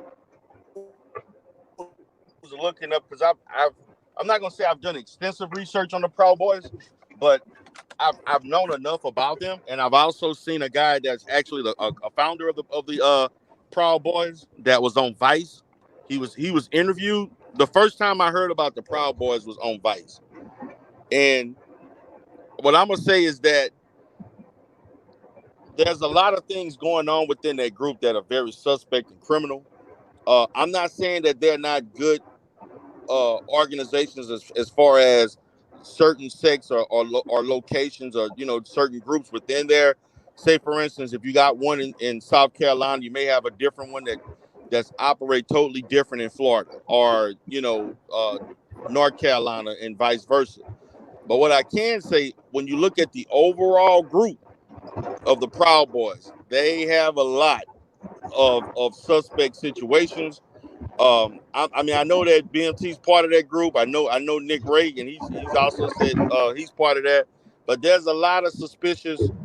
They kind of remind me of the like the Hell's Angels groups, kind of like that have a certain level or a high level of criminality and certain types of situations going on as far as things that they do that may not be what I would say a friendly that's open to everybody to join, or it may not be the best situation for you if you don't want to get involved in something just by association. Because when you look at the Proud Boys, there, even though if you look at the Southern Poverty Law Center, which is where I got a lot of the as far as the online information, it talks about in the people that they interviewed that they do denounce some of them denounce, but then there's some that didn't. But it also shows the fact that they've been anti-Muslim and so forth, meaning as far as religion and so forth. And they also has a certain level of chauvinistic type behavior and so forth. And so it kind of gives an overall description of who they are. Then they got those that are into a lot of criminal stuff. Then you got those that, hey, they're in there strictly for just for the social situation, as far as them having the gun clubs and all of that kind of stuff where they conjugate together and do things. So you can be in Texas and you have a certain environment, but then you're in Arkansas and it resembles a white supremacist group. I mean, but my thing for me personally, I mean, I wouldn't. I mean, this is just me personally. I would not be involved in a group that has a lot of members that represent that type of mindset overall, because by association, you're affiliated with that, whether you like it or not. Um, that's just my personality. If you're a person that feel like, hey, I don't care, I'm just gonna go by what my local group does, and this is what I do. That's your prerogative. I'm not here to tell anybody what group they should and should not be a part of. That's up to you. But the bottom line is that when you look at the behavior of a lot of the white people in the Proud Boys, they seem to always be when the lights are on and the cameras are on, they, even though they claim they're not white supremacists and they denounce it, they seem to be in friendly um fraternization with white supremacist groups. They're not being they seem to be very friendly with them. They seem to be around them, and a lot of them seem to publicly agree with the sentiments. So I for myself wouldn't want to be a part of anything like that, because you don't know who is what. And the thing about it, and I've talked about this multiple times in my own business, how white supremacists, the 21st century white supremacists has went to this point where they don't mind interacting or developing relationships with black people in a way to benefit themselves so that they don't appear racist. That's how they're camouflaging. Just like I had a client that I was counseling for over 6 months, a multi-million dollar. He used me to obtain a multi-million dollar settlement from a oil corporation in the Northwest over some stuff that he and some of his Aryan brothers were doing. They were stealing from the damn the damn company and other contracting companies. They were taking copper, all types of wire. They were stealing equipment and shit. doing out. And see, a lot of these guys is not limited to the fact that they are just white supremacists. They also indulge in committing crimes, selling meth houses and all that different. They do all that kind of stuff. And so I didn't find out the guy was a white supremacist until I was actually on the stand in a mock jury trial with the cameras at my office in front of everybody with the lawyers, everybody watching, until the opposing lawyers showed me a thick booklet of Facebook, social media stuff, and the company's literature and so forth on all the stuff that they say about black people, Hispanic people, gay people. I didn't learn that till I actually went to till I actually had to do the participate in the court proceedings. And that's the reason why I kept wondering when I asked him about why are you not going to go to go to court. He said, "Nah, I can't go to court." Every time I asked him about going to court, he always denied the reason. And the reason why he denied, because he knew what he was doing, and he knew that the opposing lawyers had that information, and that it was going to catch me off guard and may change the whole fabric of the lawsuit. But he used me as a black therapist because that would have made him appear not to be as racist. But Mm. this is what the 21st century white supremacist does. They like to be around. They use black people as tools to make themselves appear as if they're not racist. Okay, and that's what Jane Vane was saying earlier. Yeah. Okay, okay, I get it. I got you Yeah, now. so my thing is that, I mean, I'm not demonizing anybody, BMT or whomever else. I mean, but because my understanding of it, as I was looking at stuff, if you look at Wikipedia, they have them listed as a hate group and so forth. I'm more in line to look at what the Southern Poverty Law Center looks at, because they've been doing this type of work longer. They're more reputable. And so even though they didn't quote unquote have them listed as a hate group, they had them as a chauvinistic, uh listed as a chauvinistic male orientated group, which if you see, they got women that also participate too, but they also talked about the fact that they're anti-Muslim. um and then they have group members who are also anti-black, even though they claim that they're white supremacists, but they have those type of sentiments, and they have shown and displayed that publicly. So that's what I'm looking at. So I'm looking at, yeah, Charlotte may look like this, South Beaufort, South Carolina group may look like this, Jacksonville, Florida may look like this, and another, the one in somewhere else in Atlanta may look like that. But I'm looking at them as a whole. There's just too many spots where these guys are in suspect situations and they're doing suspect stuff. Now, if you look at Antifa way worse. Antifa has has destroyed millions of dollars worth of property, and people are blaming it on black people. Yes. So Antifa is far worse. So that's just my opinion. But now, as far as the Proud Boys being, touted as a chauvinistic group, I wonder how come they don't tout, the Muslims. A lot of these Muslim groups are very chauvinistic too. As a matter of fact, there was a Muslim group about maybe 6 or 7 years ago where they had their men standing on corners talking about they wanted to kill black women. Wow. So, I have to take a lot of what I read in some of these situations with a grain of salt. And the bad thing about it, you don't even hear black Muslims saying anything about that or bringing that about. No. They'll put their religion before the safety of their own women. Right. And that's a problem. That's a I problem. think I think the thing about it is, and thank you for your balanced assessment on that, DERELL. I can appreciate that. Again, there's going to always be detractors in certain groups. Um, you know, and like I said, no group is perfect. I don't want to say that the police are racist, and I know that there are black law enforcement officers. If that makes any sense. You know what I'm saying? I don't think I know some good cops, and I know some bad cops.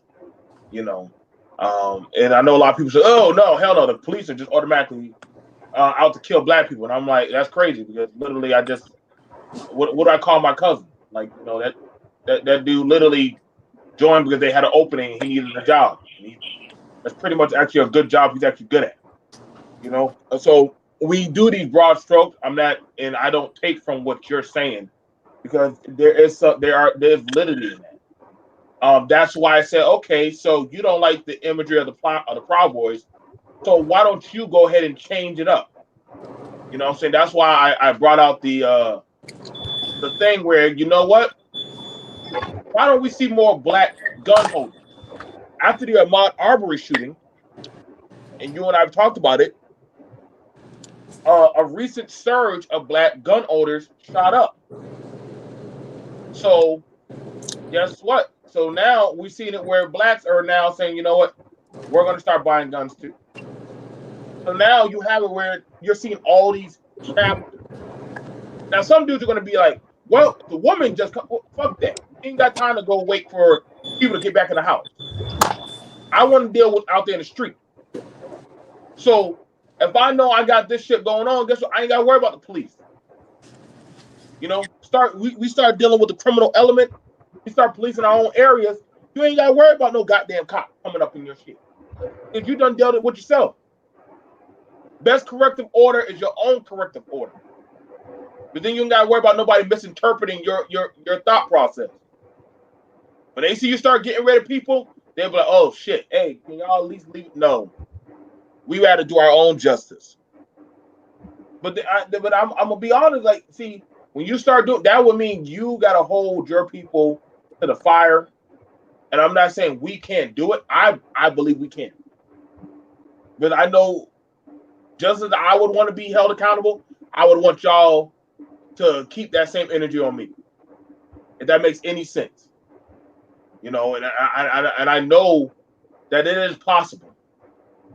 But my whole question, BMT, not to cut you off, I do apologize. I want to ask this of you and DERELL. Instead of black people merging with these white groups, why don't we just make one of our own like we did with the Black Panther? That way this whole question of white nationalist group and all of that will be laid to rest. We can. We can. There's no reason why we can't do that. You get what I'm saying? There's no reason why we can't do that.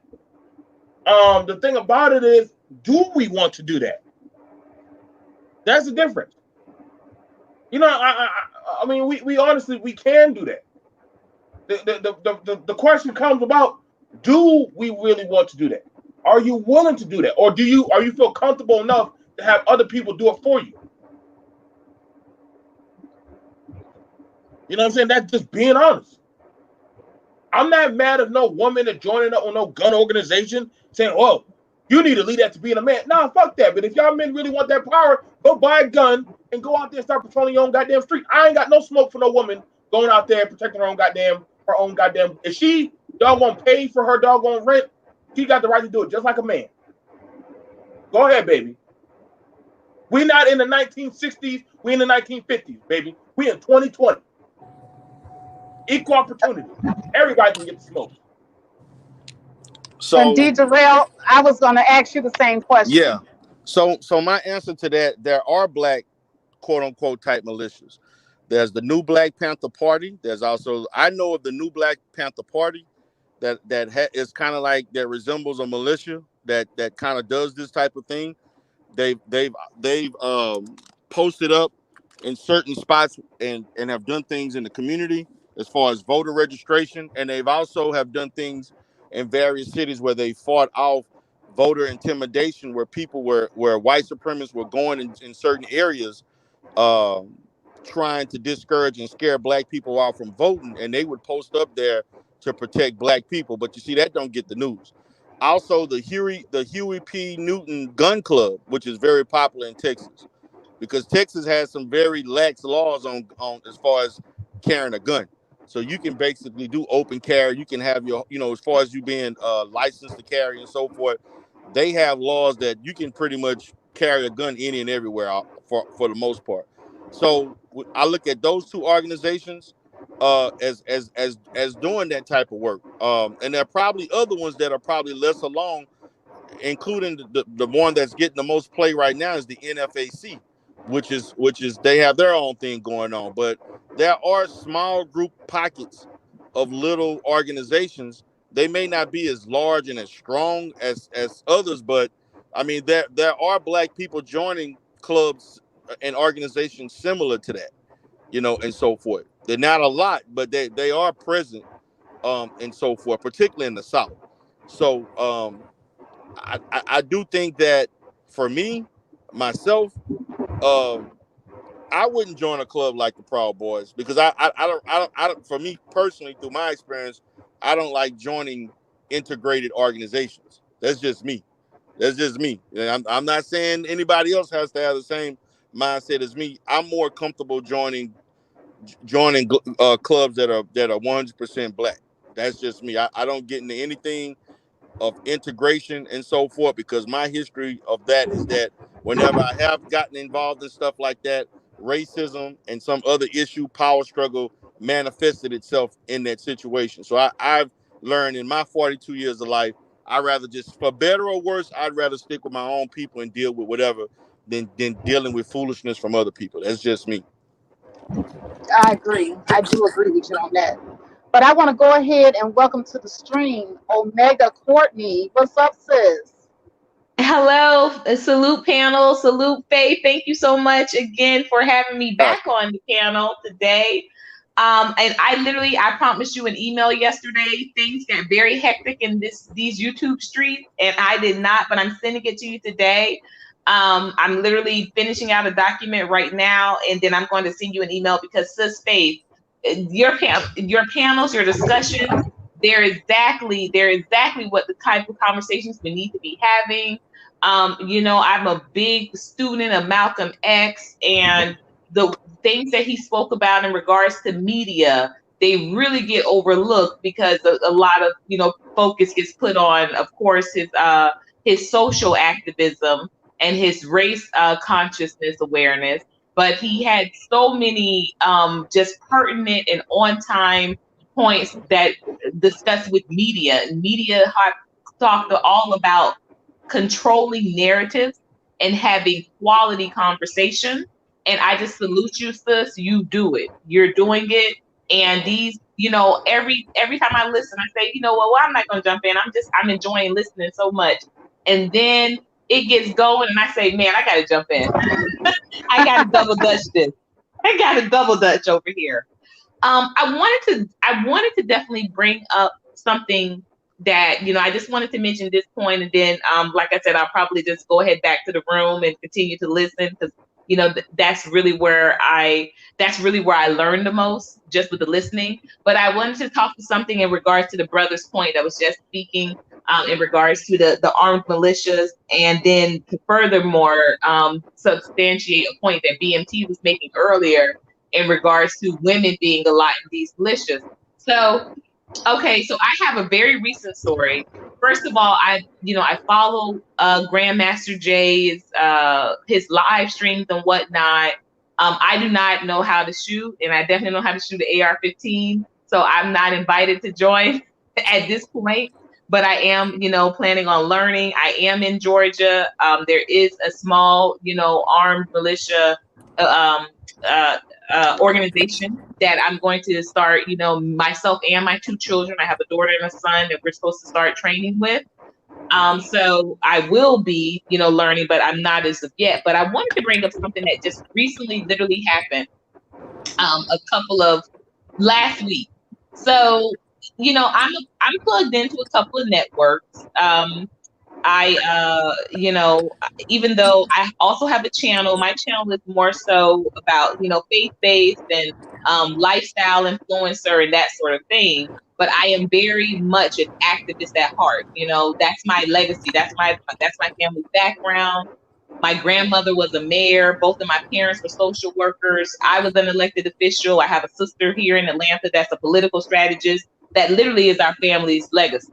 So I'm always kind of plugged into what, how communities are moving. So I reached out to a couple of networks and I talked about my interest in finding out more about Grandmaster Jay.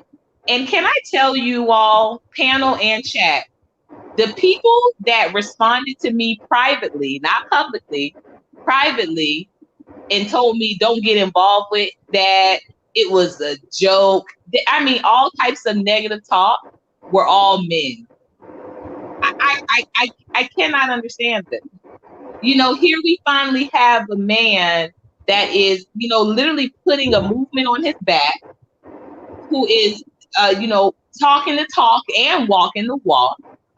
And the men that responded when I was asking questions about Grandmaster Jay and, just talking about, just admiring what he was doing and how he was moving, the people, sis, I want to talk to you. I need to tell you something. And so I'm like, okay, sure. I gave, my email out or what have you. And in those 3 different arenas, all men that responded were negative, talking about, about the situation. Oh, that nigga's a joke. Oh, that nigga don't know what he's doing. What are you doing?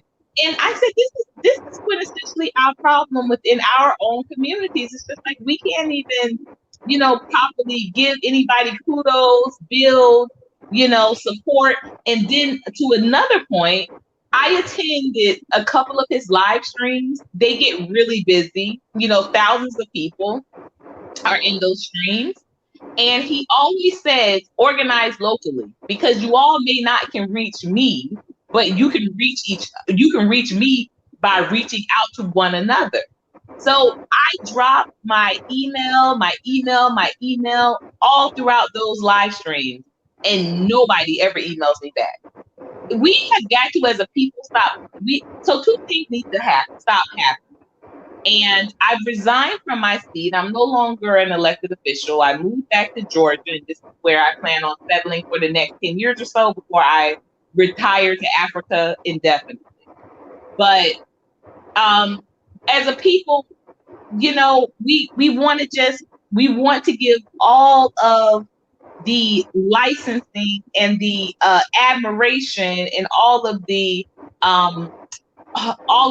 kind of the credit to one person. And even as that one person was saying, don't do that to me, reach out to one another, we still aren't doing it.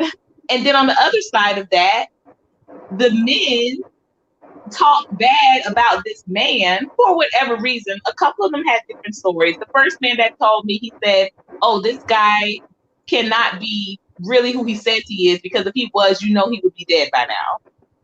Okay. The second guy told me, this nigga's a phony. He probably is collecting names and numbers on everybody that's joining up. It's really weird how he's moving. And the third guy told me that, this guy is just, a clown. He's obviously trying to get pussy. And if he's not trying to get pussy, he gay. What is it?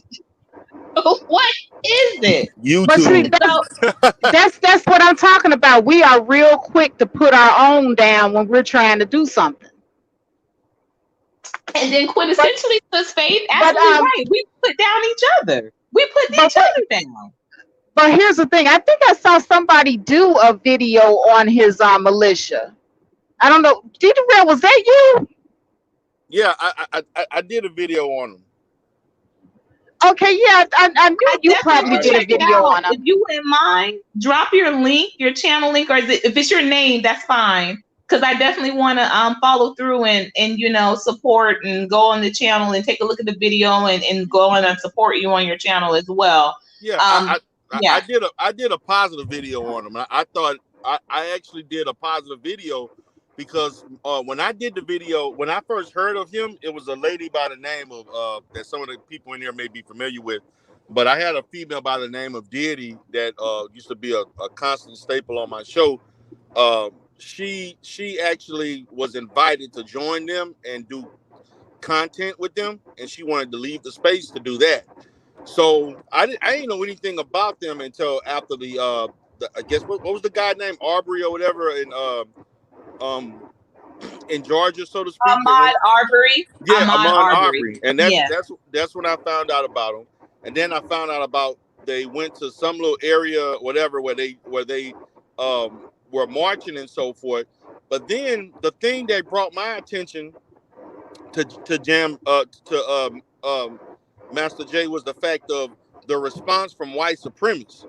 That's when I that's when he grasped my attention because he had the attention.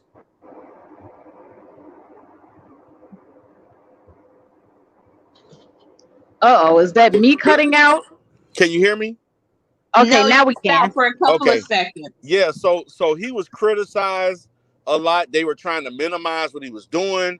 There were also a lot of white people that went on YouTube saying that, oh, the NFACP, they're intimidating us with their guns. How could they do that to us? And we can't even celebrate our flag and all this. I mean, it was an outrage about the fact what the NFAC did. And so when I saw that, I saw, so I'm have to take a look at this guy and really, really see what he's doing. And so I did a video kind of talking about, as far as, him and so forth, the group itself, and the things that they've done over the past 6 months. And so I kind of highlighted that, and so on. So, and unfortunately, a lot of people, I thought I was going to get some pushback on it, but I didn't get a lot of pushback from it. So, people, because most of the people that I was talking to at the time, they didn't know a whole lot about them either. So it was kind of like they were just learning about who the NFAC is, who is Master J, and so forth. Um, they were just really, really trying to figure out themselves, and they did their own due diligence to see what they were all about. So yeah, but I'm on my phone. I can, when I get off my phone, when I get back in the office, I'll stop to get some, I'll put my link in the comment section of that particular video. But you can definitely check it out. Is that just all you have to type in is D DERELL, which is DERELL, and you can check out my channel. And it's, I still have I that. sure will. Yeah, I but And definitely if will. any other moderators have access to DeRell's channel link, could you please drop that in the chat? Thank you.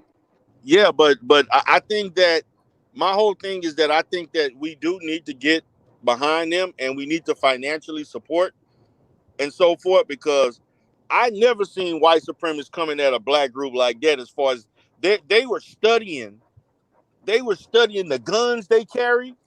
They studied the women that were in there, talking about who was out of shape and who wasn't out of shape. I mean, they were studying this group to a T, to a science, and to me that shows But how you know serious what these that guys. means, though? You know what that means? That means that they saw this group as a threat if they were studying them Exactly, that hard. exactly.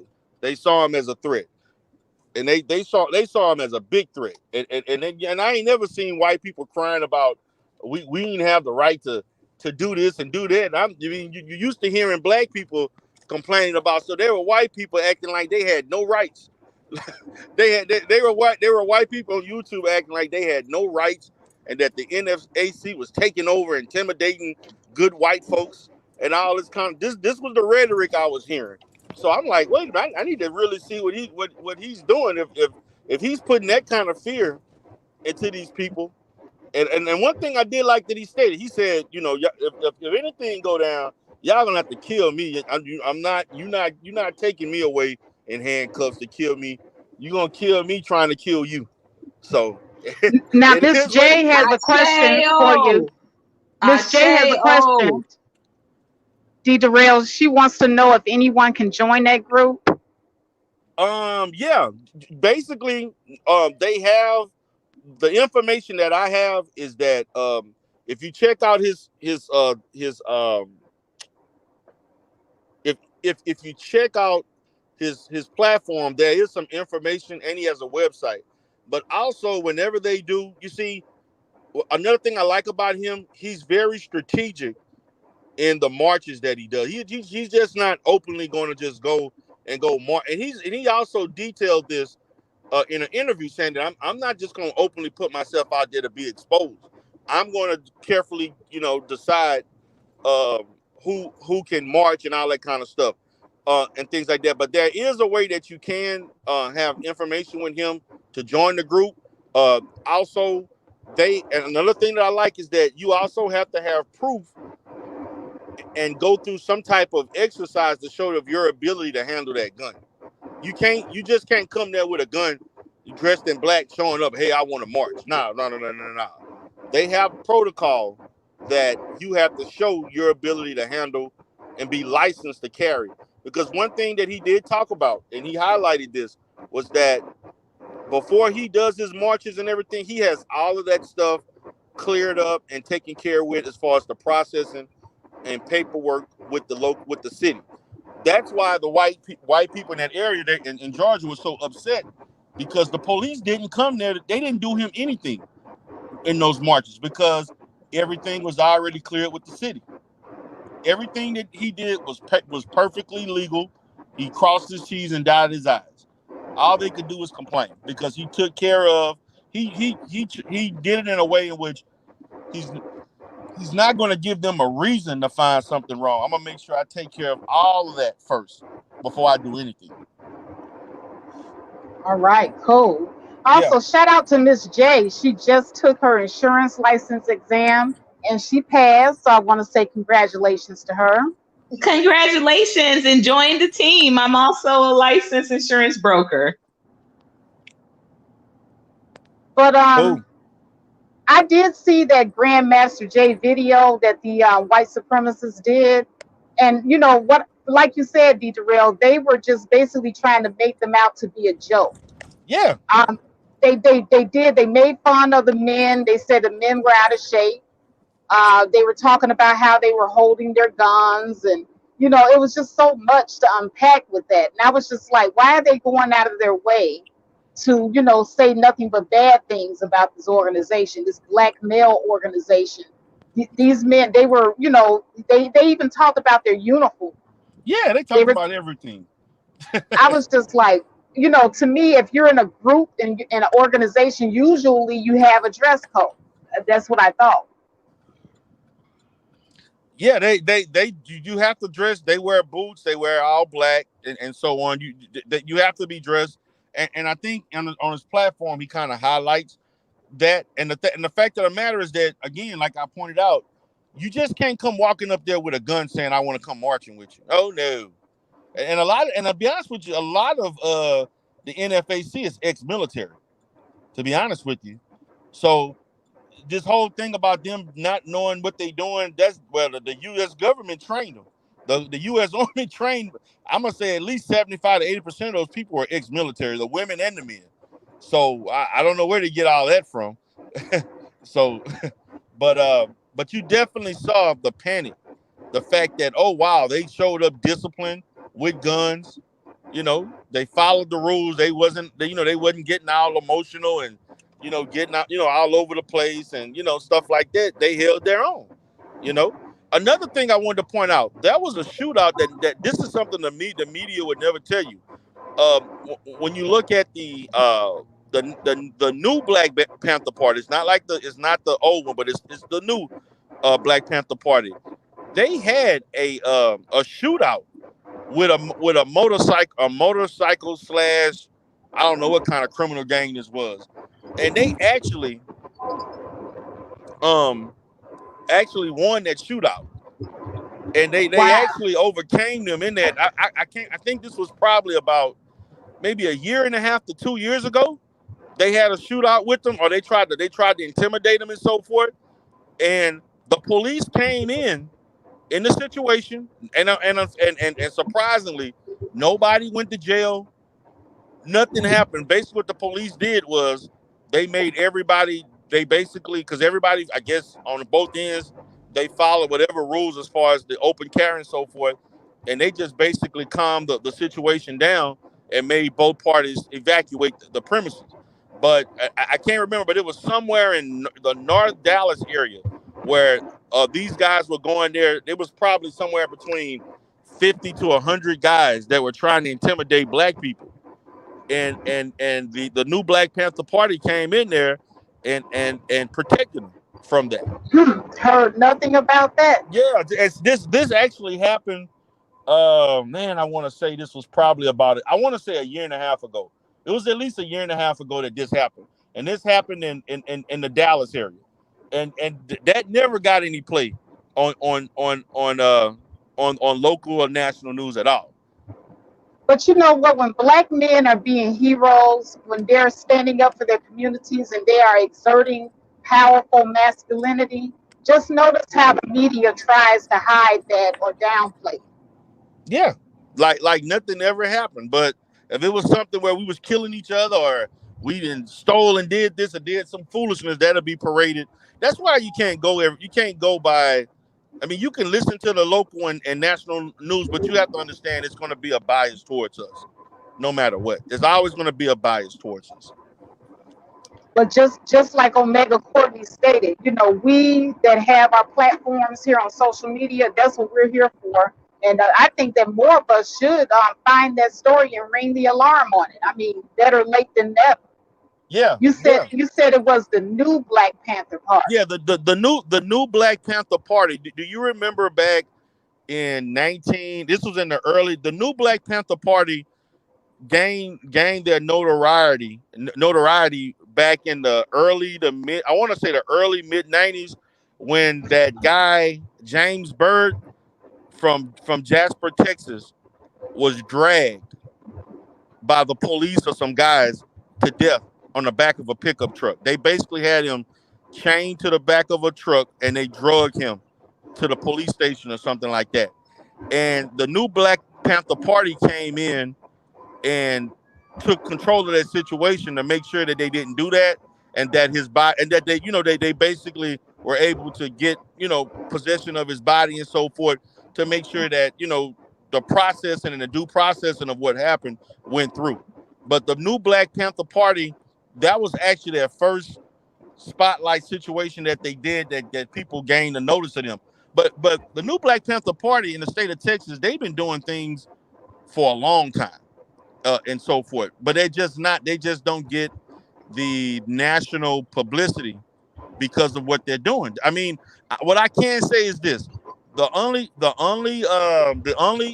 news station that actually talked about the new Black Panther Party was Fox News, and when they did it, they labeled them as black supremacist hate group that hates white folks. And then at the time, I think a brother by the name of Quinell X. And for those in Houston, Quinell X is like a very popular, activist and so forth. He was part of the NOI and he left the NOI over disagreements and so on.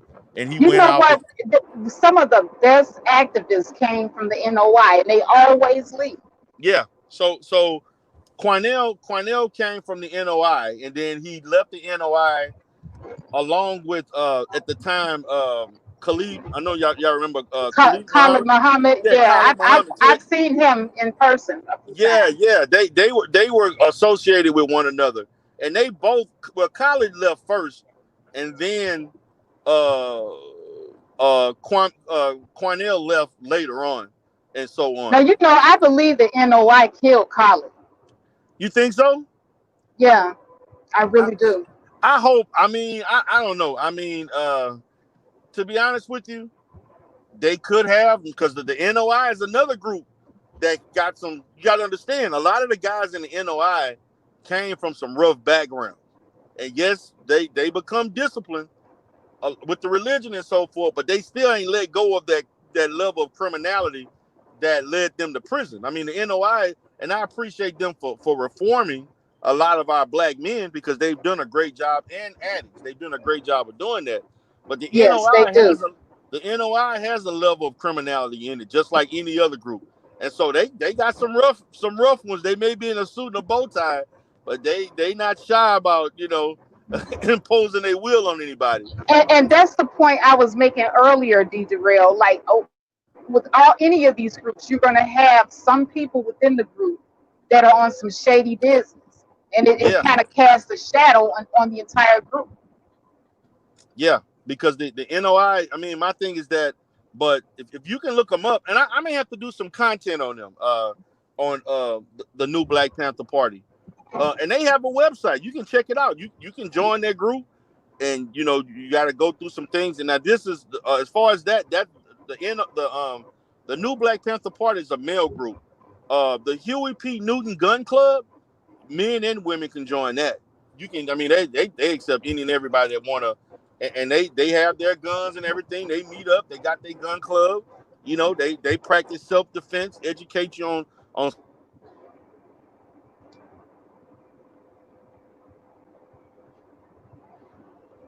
stuff. That as far as things within the community, I mean, you can get a lot of information, helpful information.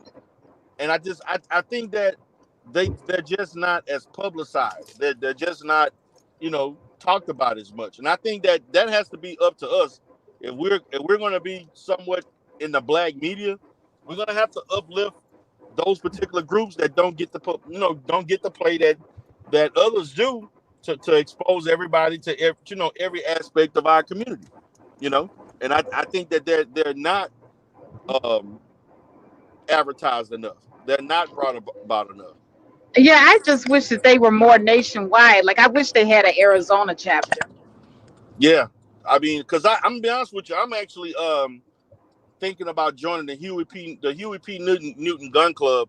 I'm actually right now debating whether or not to join the club. Now I'm doing a little bit more research on them and so forth. But I'm actually thinking about getting my little gun in situation and getting my little holster and because if you walk right now, if you go in the city of Houston right now, it's not a day go by where you may see somebody carrying a gun, licensed carrying gun, just walking about their business, wearing their little cowboy hat and boots on, going throughout their day. Matter of fact, don't you know that they actually tried to get a law passed in Texas where they wanted to give teachers the ability to carry a gun in the schools. Teachers. Now that But didn't now, pass. would that be such a bad idea though, with all these school shootings going on? No, that's a.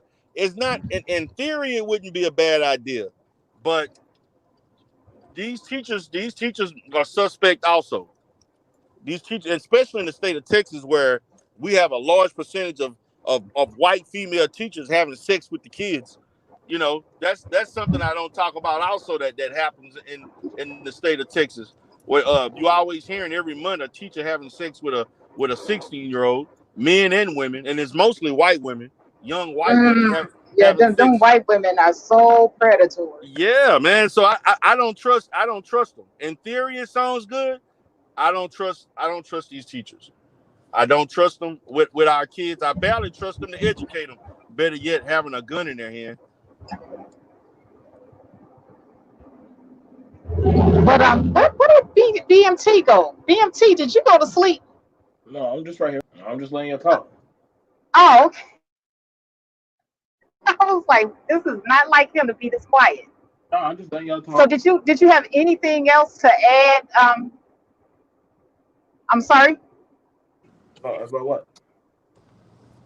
I About was the asking did you have anything else to add about the Proud Boys? Oh, for me, I think I've covered everything that as far as from what I know. So I'm good on that part.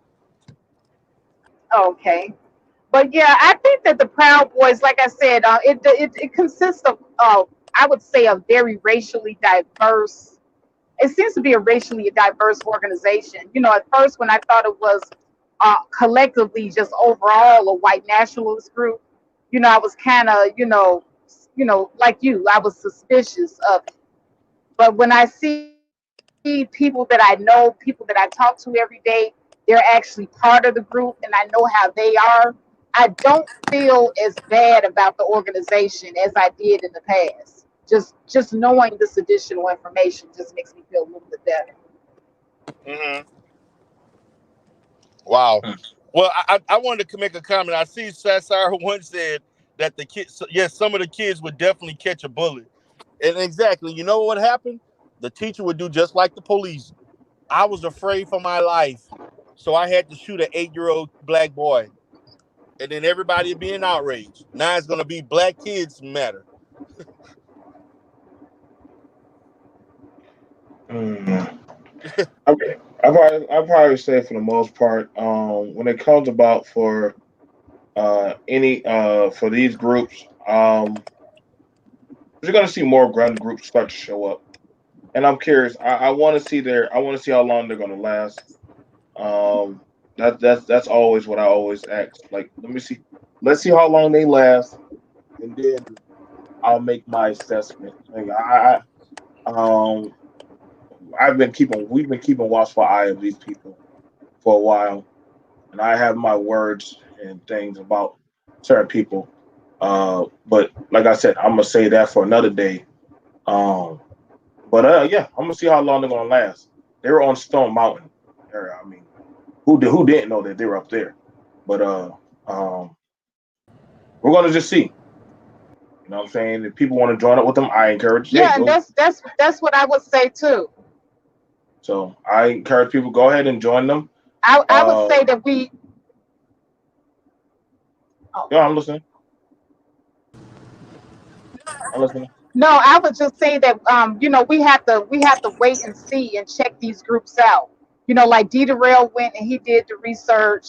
We all have to go and do our research on these groups. And if you know somebody that's actually part of the group, if you're close to them, talk to them. Like, I know you, and you're telling me about the Proud Boys and what they stand for, and it's not exactly what the media has made it out to be.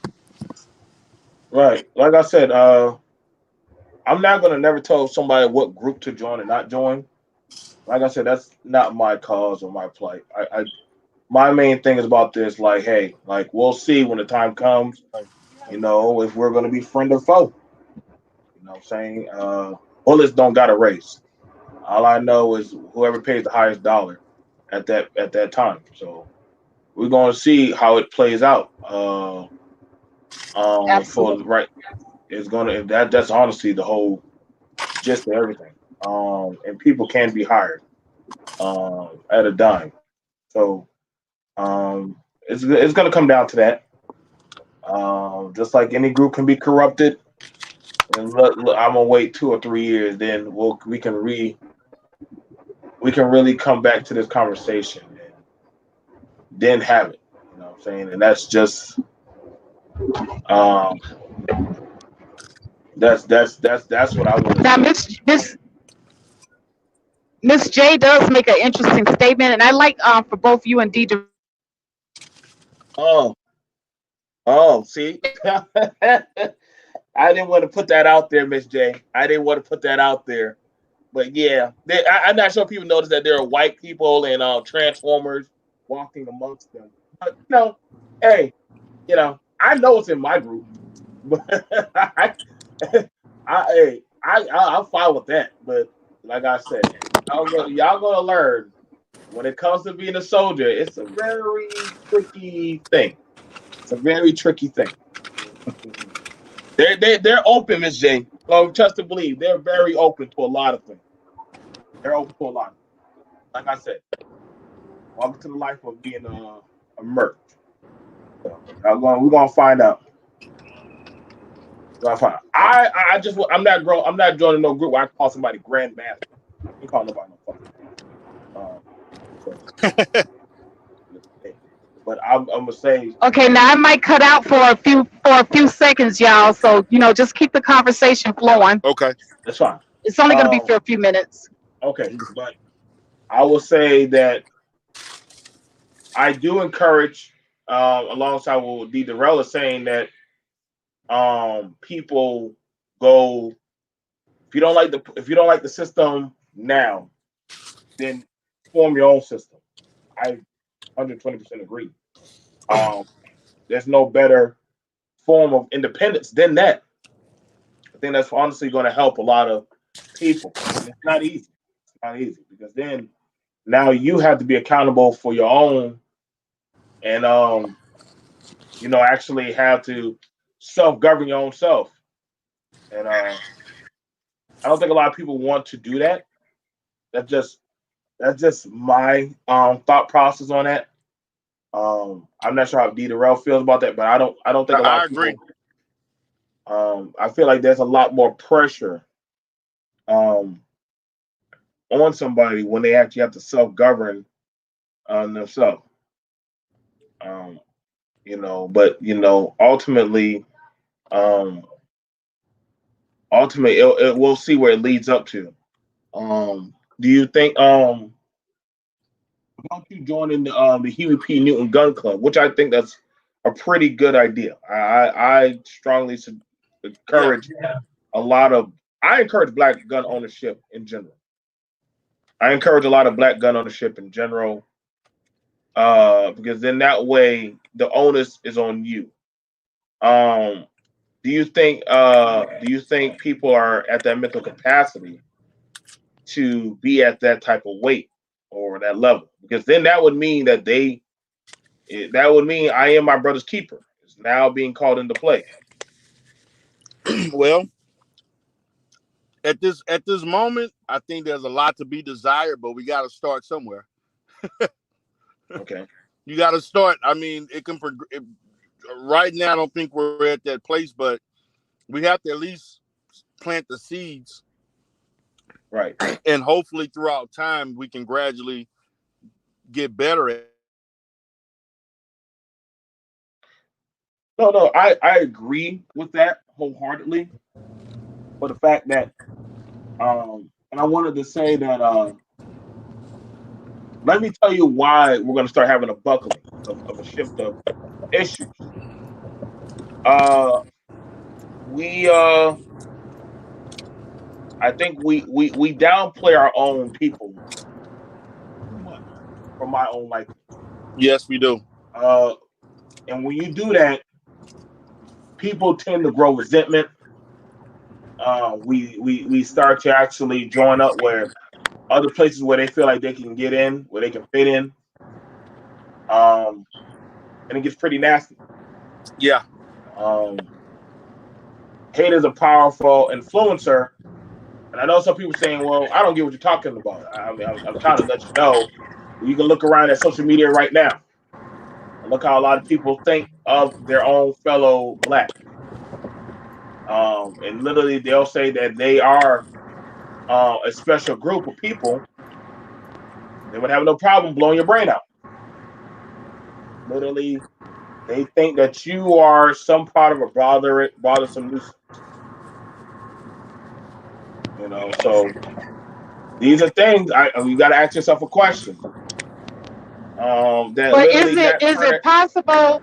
Have you ever thought about like what is the name of Grandmaster Jay's group, DERELL?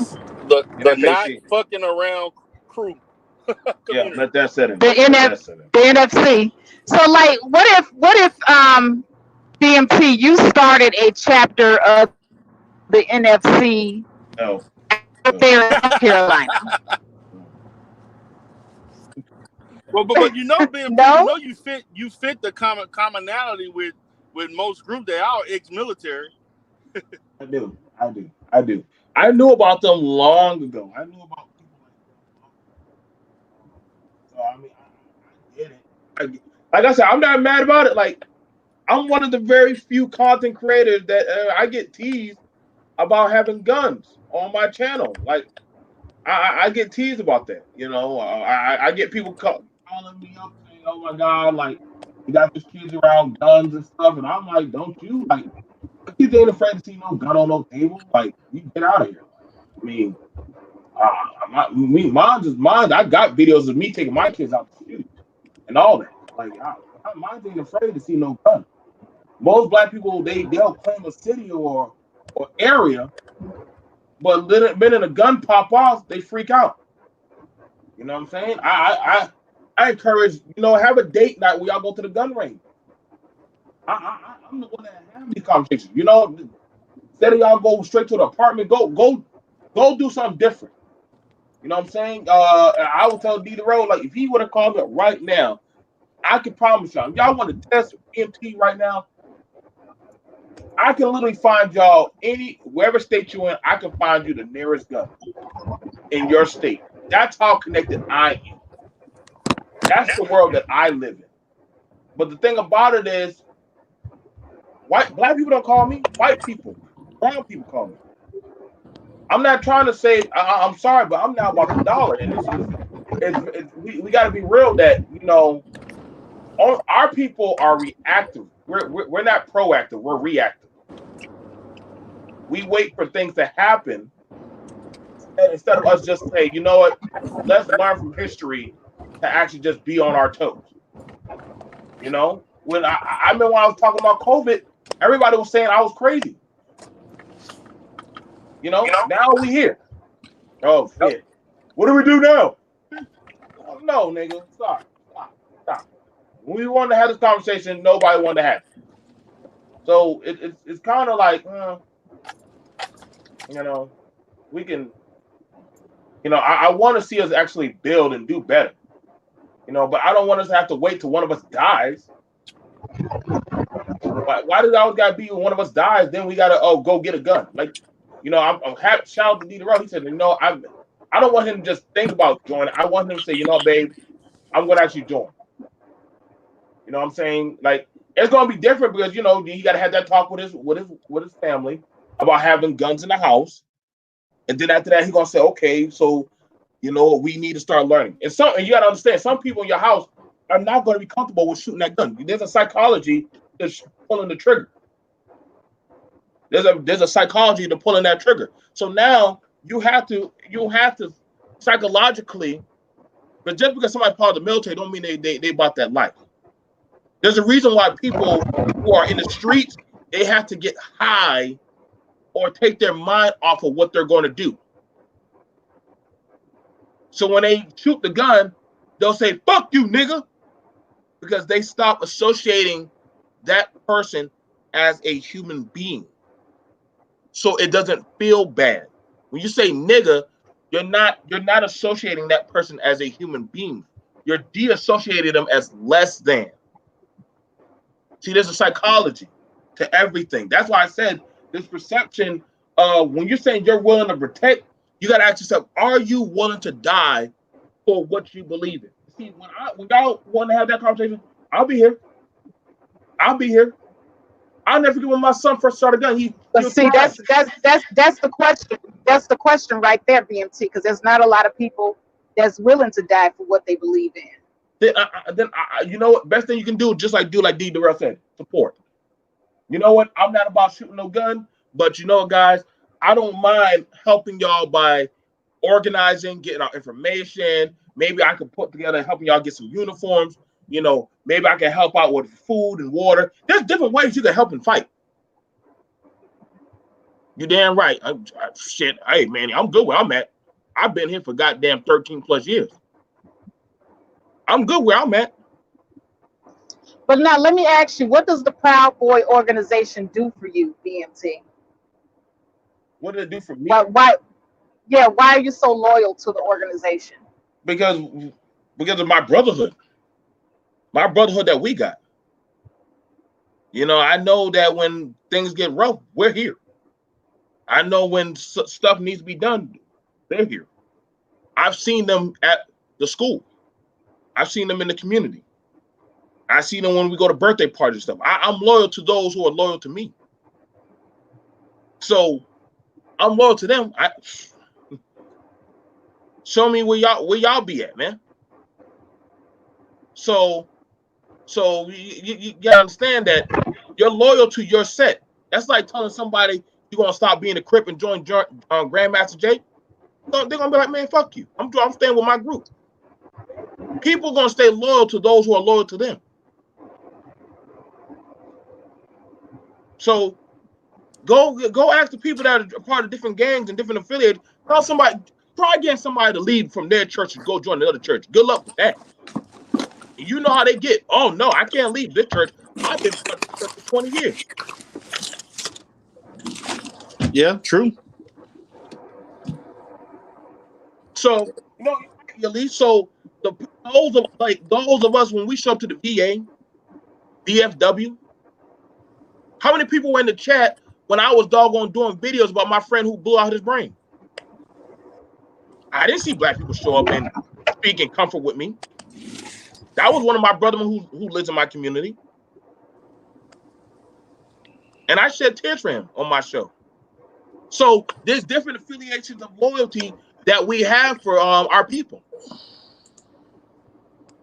So when they ask me like, well, why are you loyal?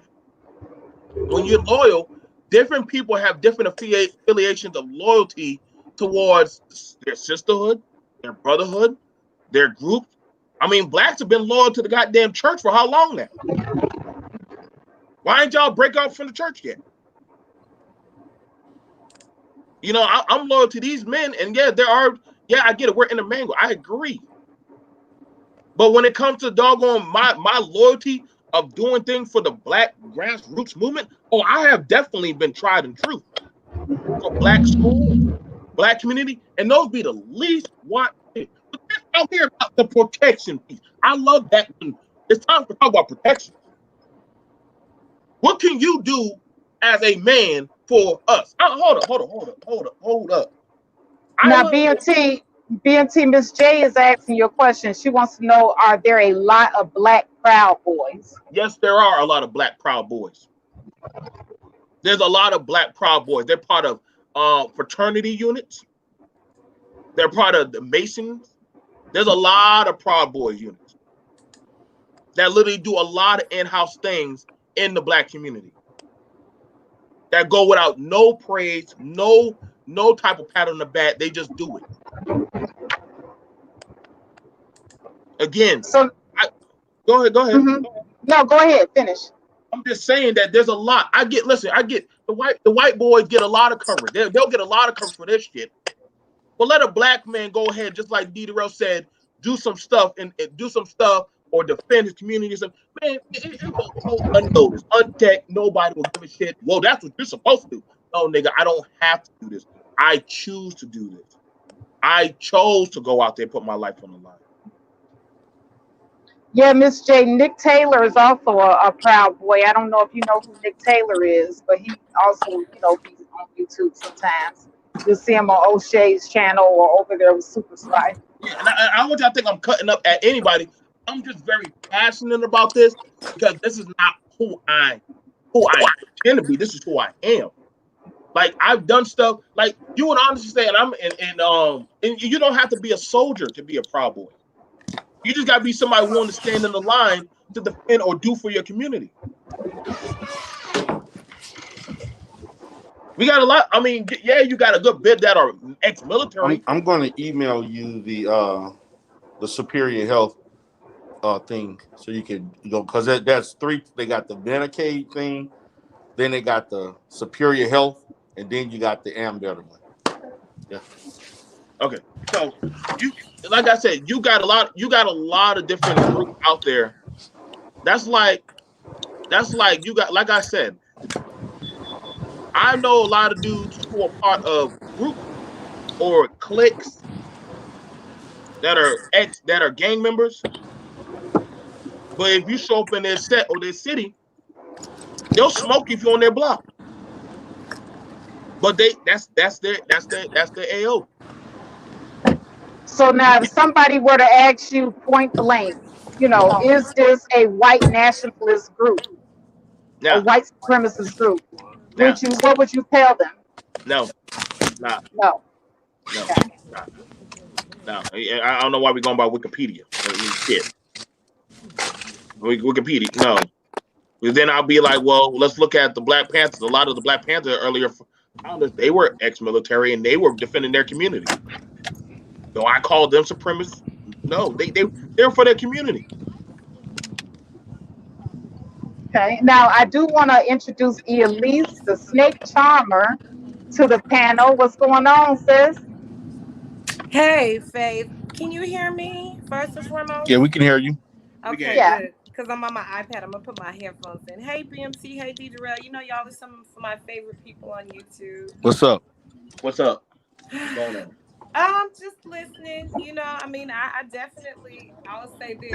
I need to do my research about the Proud Boys and this. But, in terms of speaking to the issue of, riding for those who ride with you, I definitely understand BMT's point of view on that. You know, we have a saying in Delta, it's like, I'm DST till I DIE. You know, I'm a Delta till I die, and it is what it is.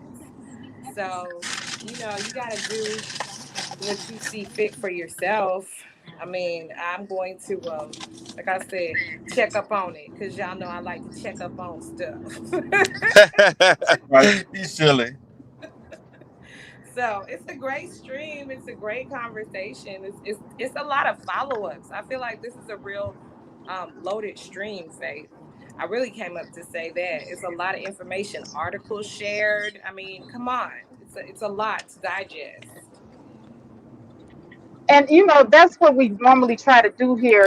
With the Black Balance Network, we're trying to bring balance and education to our people. To our audience.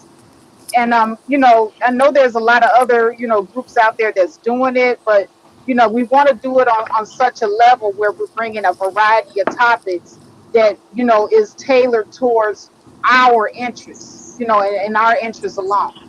Yeah, I can dig it. So is that your hashtag, the Black Balance Network? Is that your hashtag? Yes, that's our hashtag. Yes. Our hashtag. Yes. Okay, Yes, it okay. is. Our hashtag, y'all. Yes, because y'all announced that y'all were gonna do something. Like y'all had a network going. Yep. Yep. I would love to know more about that. I know I heard something on one stream, but I'm not sure if Yeah. everybody has heard that. You know, you got to repeat stuff on YouTube, y'all. Well, we haven't officially come out with the brand yet. We're working on our webpage. We just got the webpage up last night, Yes, ma'am. and we're going to start directing people towards that on Facebook. Really? Now, see, now isn't that Yep. some great timing that I had to ask y'all about that? Yes, ma'am. Excellent, excellent timing. Elise, yes. Very well timed, Ian. Faith, Very well. you know I love you, Faith. Like I came to your channel some months ago, and I didn't know how long you had been in the space until I started doing my research. I'm still doing my research on you. You know you have videos that go back, Faith. I don't know if people know this about you. Yeah, I go way back some years. Yeah, I mean, you've even come out and changed your perspective on some things and publicly. Like, you have I mean, your channel is hot. You've been in the game for a minute. And I just want people to really understand and respect that about you as they, come in your channel and, discover the new hot shit. Let me say it like that. Like, you guys are doing amazing things. I love what you guys are doing. But thank you. We appreciate that, Elise. And also, I Thank hear you. that you're starting up your channel as well. Well, I am. People keep asking me, they want me to come back and do what it is that I do on YouTube, besides act a fool. But, I've been missing my content and not just my cooking. Like, I got some uploads, I got all this stuff ready. Like, I got all that, but my streams, my panels, like, I really, I'll be back. I'll be back. I've spread the word. I'm preparing to come back to my content for the people who want to know. Yeah, we looking forward to seeing the cooking. Yes, definitely. Yeah, I just made a shepherd's pie last night. That's what I made. Do y'all eat shepherd's pie? Yeah, I've eaten that. No, what's a shepherd's I've pie? heard of it, but I never ate it. I never I've eaten tasted that it before, but before. I heard of it. Yeah, it's just meat and potatoes, like black stuff, like one pot dish. I made mine with ground turkey. So you just season up your ground turkey in like a gravy with some mixed vegetables. You lay that at the bottom of like a baking pan and you top it with baked potatoes and you bake it in the oven. It comes out like a casserole. I put a layer of cheese in mine. It's popping. Oh, I Everybody can't loves it. wait to see that. BMT Yeah. said he had some before. Yeah, it's super easy. Did you like it, BMT? Yes, I did. Yes, I It's, did. it's meat and potatoes and cheese. It's And it's it is it's very hearty and full. yes, yes. It's that fall food. One pot. It's so easy. You can make it in an hour on your table. Okay. Yep. Oh, shout out to Doug with the $5 super chat. Thank Thank you you, so much, Doug. Doug. Hey, Doug. Oh Thank yes. you, I mean, Doug. they even have a shepherd's pie dish at the Cheesecake Factory in Grand Lux. Like it's very, it's one of those old school. If you at home learning to cook for the corona and you don't really cook, you'll make this and everybody will love it. You can serve it with Oh garlic my bread and God! You rolls. done It's so just easy. mentioned You mentioned the Cheesecake Factory. Now I know on Hmm. my day off, that's where I'm gonna be at. See, girl, I'll be trying to I let I you know. love the Cheesecake Factory. I love that restaurant. You know, at least I went to this cheesecake factory in LA that was real good. Grand Lux. Or Nah, were you it at was the Cheesecake Factory? Because it's the same company that owns them oh, both. okay. Yeah, I went to one that was near, it was inside of this man, I forgot. It was an upscale shopping center area. It was like real upscale. Of course, they have them everywhere. They got them on the marina. We like the Cheesecake Factory on in Marina Del Rey. The black people in LA. That's the OG one we used to all go to. Oh, okay. Yeah, Uh-huh. well, But they got them all over, and it's always gonna be in a nice part of town. Like they got a Grand Lux in the Beverly Center, so it's delicious. yeah, it But And then was. anyway, you know huh, I got to swing it back to the topic, y'all. swing it But I back. do I do have to ask D. Darrell, would you say, now that with all the information that you know after talking to BMT, after what you looked up, would you designate the Proud Boys as a white supremacist group now? That's I'm I'm not gonna say they're a white supremacist group per se, but I'm gonna say that they have a large percentage of people in there that are white supremacists. Okay, That's now fair. okay. That's a That's good way my to answer it. Let me ask him this. Now that okay, so let's look at this. Let's ask a fair question. And I know because since we like to keep it balanced, we're keeping it balanced, and we done started to churn the pot. Now that we have it, where this group right here, the NAAGA, I want y'all to look this up. Y'all can literally now have the power. Welcome to the National African American Gun. That means anybody can start one up. You got to get in touch with them. You can become a member. You can donate. This is y'all. This is when you get your own power. You can go start up your own chapter, and you and your friends can actually come together. Firearm training, unique history of gun ownership, self discipline, all that said stuff. Are y'all willing to? Because I believe you can rebrand something Well, I for mean, you. what is y'all? Why is it not us? Why is it y'all? Because you already know. Because see, you got you know why I got to speak to y'all, because a lot of people don't want to actually. Because see, if I keep saying us, because I already understand, I'm already doing it. I'm already in. I've been knew about these people. I've been done what I say. Hey, why Well, don't y'all wouldn't go to? that be a question for you, BMT? I'm already in, baby. I'm already in. That No, means but I'm I trying. mean, if you're already in it and you already have the expertise, the knowledge, and the skill set, why are you starting your own? I'm already in. Listen, I'm already in. So when I'm saying, are y'all? It's like me. It's like when But I'm you're trying to in an organization that has a lot of white supremacists. I mean, I guess that's a function of white see supremacy. Let me again. say Hold this. up, hold up. I'm not that that's not a, I mean, you can't avoid that in America as a black person. Okay. That I mean, if you're in an integrated society. Okay, so that's just that. Excellent point, Elise. No, no, Excellent no. Okay, point. so let's look at it like that. You have a black man right here. You have a black man right here teaching professionally other people about gun safety as well as educating his own people. See, when somebody's in the military and says, "Hey, do you want to join?" No, he's gonna say, "Do y'all want to join?" Because he's already part of the organization. Right. I So hear you, I'm BMT. looking at, are y'all willing to go pick up arms and go start policing your I can't I'm not policing y'all shit. I have my own shit to police. Are y'all? Because see that means the onus will be on you. See Well, these I mean, people. you're personalizing it, BMT, and I'm No, speaking that's about not. stuff. Wait, is that me? Is that background me? I think probably. I don't know who is that. Somebody's driving or something.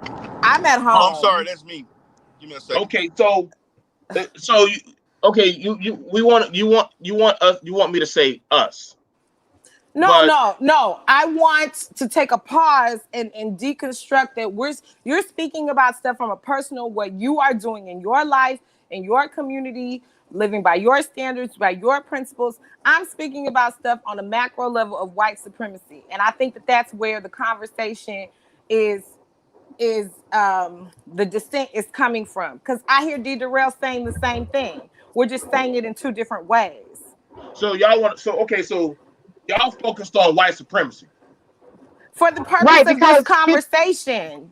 Right, BMT, because once again, President Trump was asked to denounce the Proud Boys as if they were a white supremacist group.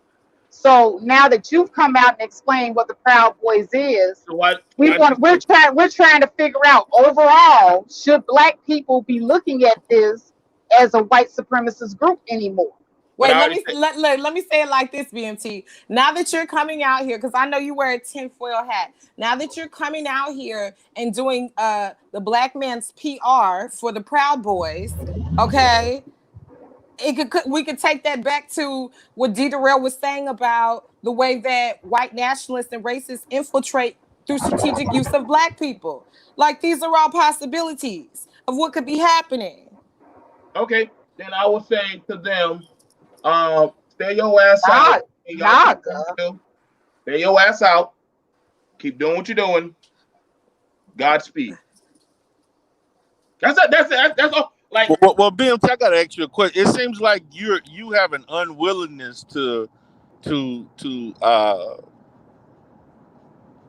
it seems to me you have some of an unwillingness to identify that this is part of the fabric of that organization.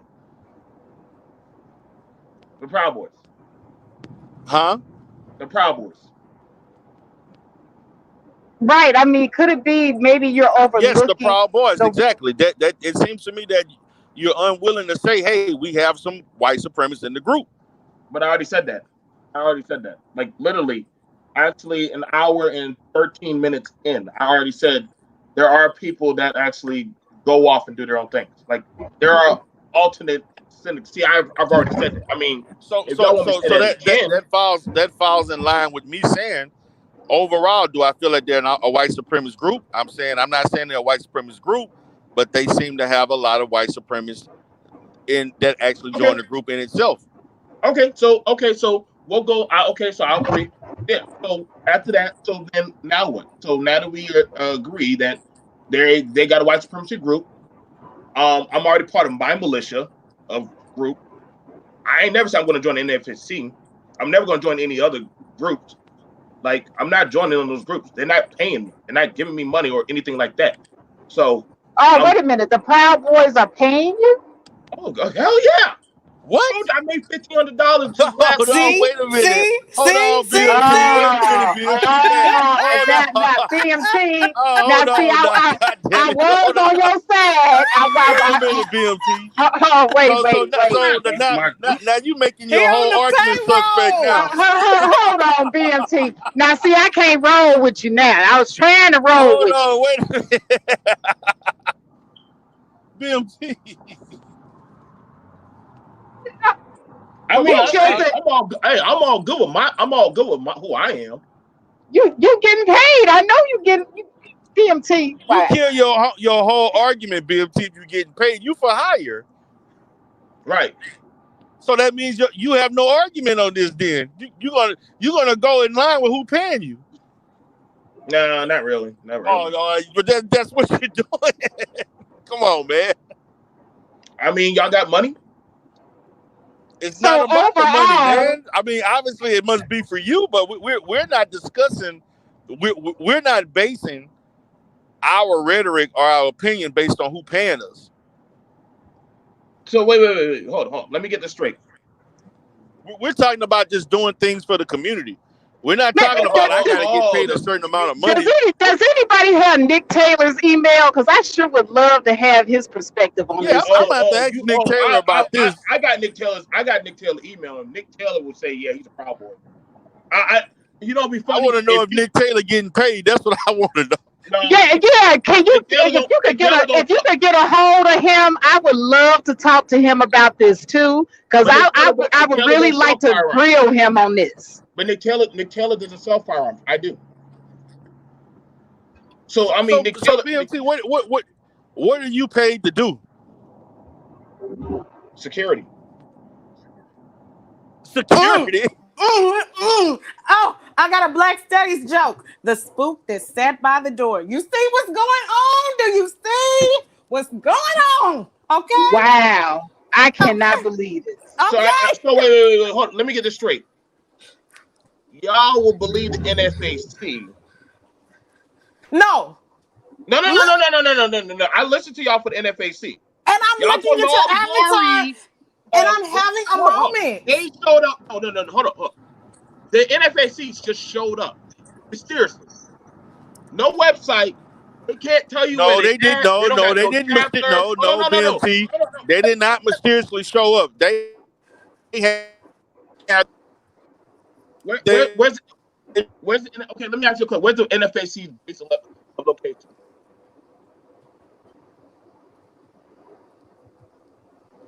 Hello, can y'all hear me? I can hear you. Let's do a comparison about who can come in the light and who can't. Let's go ahead and do this.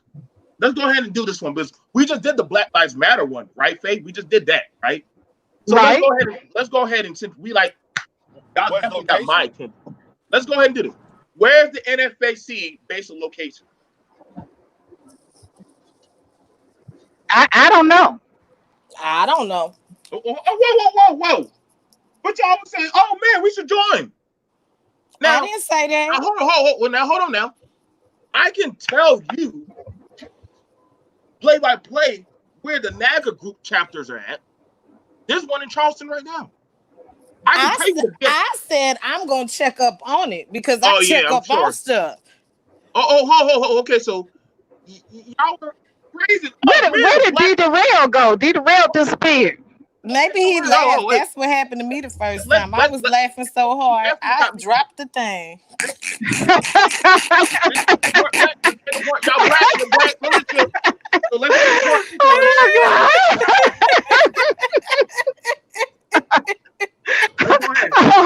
Oh my goodness. I'm sorry. BMT is not that deep. I'm just saying I was laughing when you said you was on the payroll, my nigga. You're right. I'm about to. So let's. I'm not gonna tell you everything I know about them, but I want to ask a question.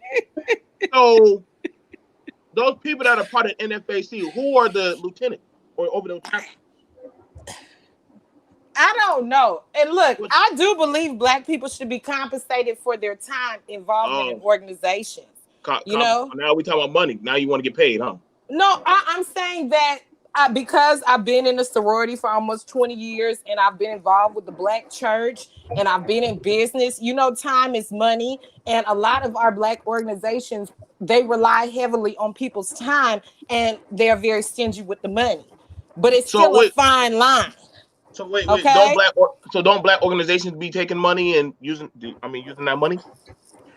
Absolutely. At the church, the pastor's the one that think he the only one that need money. Okay, but now hold on. Hey, welcome back, DERELL. You was laughing so hard. Yeah. You was laughing so hard. You knocked yourself out. Man, I'm driving. I was in a bad spot. You made me laugh again. That's what I'm saying.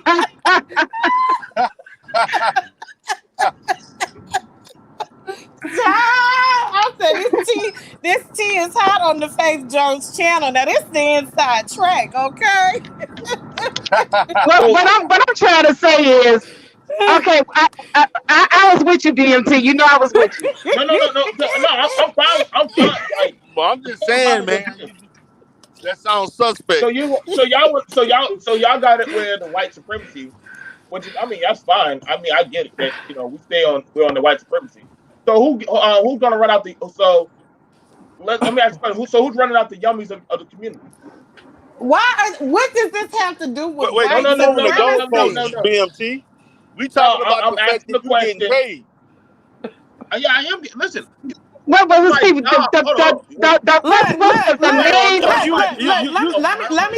BMT. No, I don't need no help. But this is Let me my help job. you too. Let me answer the question. Well, let me answer the question. Lil Yummy is a function and a creation of white supremacy. Okay. Really? Right. Wow. A black disciple. Wow.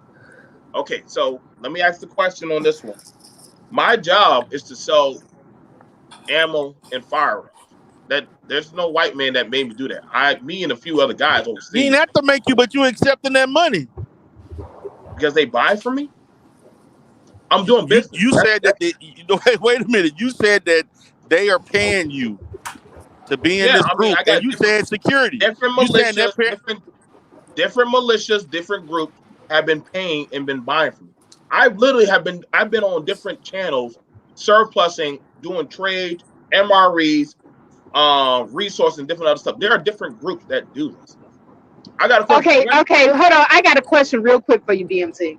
What's up? What if the Proud Boys came out with a huge scandal where they was just going around killing, shooting a whole bunch of black people, lynching like back in the day and all of that? Would you denounce the Proud Boys then? Yeah. Why would I want to be affiliated with somebody who's going around killing people? Well, my question is, why wouldn't you have denounced them like the president, knowing that when that stuff happened in North Carolina, they were sitting there hand by hand, arm to arm with other white supremacists? So the president, why would I not denounce them then? I literally said on Faith Channel, which you can go ahead and pull up, they do have different sects that go off and do their own thing. But you do understand that when a group of Proud Boys do something, they're looking at the totality of the organization, not the sect. So wouldn't that be the same thing that literally somebody says all black women or all black men or all black this or all black lighters? Wouldn't that be the broad stroking? And I literally spoke about that when the girl. Yes, it is. And you know what? Yeah, but there's a difference though. There's a difference though. I can't opt out of being a black woman. Okay, so you want that part, Faith. That part. Okay, so you want me to opt out of something, getting a check. Out of getting a check. That's really what it boils down to. Okay, so all right, yeah. I guess I will stick to getting a check.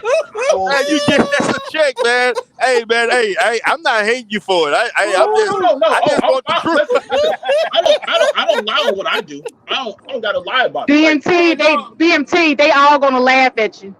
They're all gonna laugh at you. That's fine. Hey, that's fine with me. But at the end of the day, but BMT is if you get your money, I'm not hating you for getting your money. All I'm just saying is that your argument goes down the drain if you are getting paid defending you're getting paid to basically defend the positive and the negative behaviors of an organization where you on their payroll. Okay. People see that as suspect, BMT. Nobody, because you're not giving an objective. You can't give an objective point of view because they're paying you. Yeah, that's why I said the spook that sat by the door. That is a book. That's a very famous book in the genre of like American Black studies. The Spook Who Sat by the Door. They even made a movie out of it, I think. BMT Miss J has asked you a question down here in the comments. She said, would you support the Proud Boys if they go to the polling stations, stopping blacks from voting this election cycle? No. Okay, see that.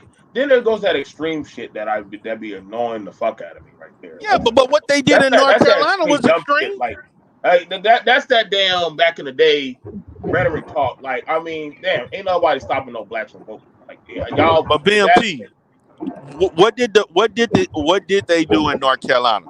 Remember when all those people did all that BS in North Carolina marching?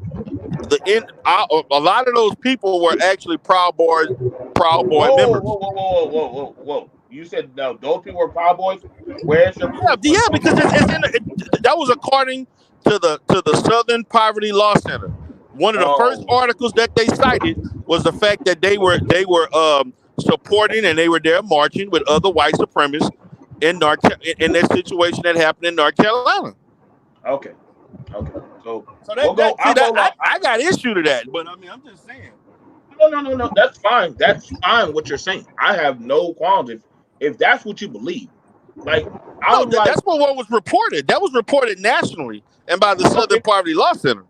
It ain't come from me. but okay. So if you go along with that, then that would honestly be like blacks are predominantly homophobic. What?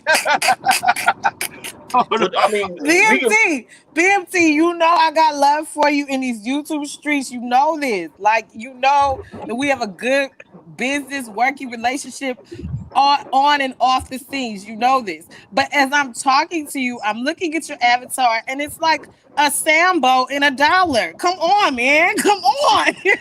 I know. I put that. I put that up there for. I put that up there for a reason. Like, it's poetic justice. I'm saying this, brother. If you just say, look, man, I joined the group and I'm making money off of it, I got to do what I got to do. I respect that. I just leave it at that. Hold on. I came up a day before and said that I was a Proud Boy. Like nobody told me, or I didn't. Yeah, but you're getting paid to be a Proud Boy. You wouldn't be a Proud Boy if they wasn't paying you. Who? Okay, so if I'm part of the VFW and I'm a veteran, nobody's paying me to be a veteran. I was already a veteran. Yeah. If I was already a veteran, nobody paid me. Nobody paid me to join a militia. I did it on my own fruition. Nobody, you stated that they're paying you. You said you the one brought up that they paid you. We didn't know they were paying. But see, y'all just jumped at a word actually and started laughing rather than listen to the whole context. Yeah, because if somebody is paying me, of course I'm gonna support what they do. If you paying me, I ain't gonna lose my money. Okay, so did I tell y'all to go join the NAGA? Did I not tell y'all to go do that? That's not the NRA. The NRA gives me more money, but I'm telling y'all to go join the NAGA. You talked about joining the Huey P. Newton. I'm like, well, shit, ain't none of the Huey P. Newton people giving me money. If anything, the Huey P. Newton Gun Club, a lot of their prospects of their shit. Okay. It's coming from NRA. Hold on, but let me clarify this. Because I'm trying to let me help you out. So I'm gonna say this. BMT, obviously you're a gun trader. Okay.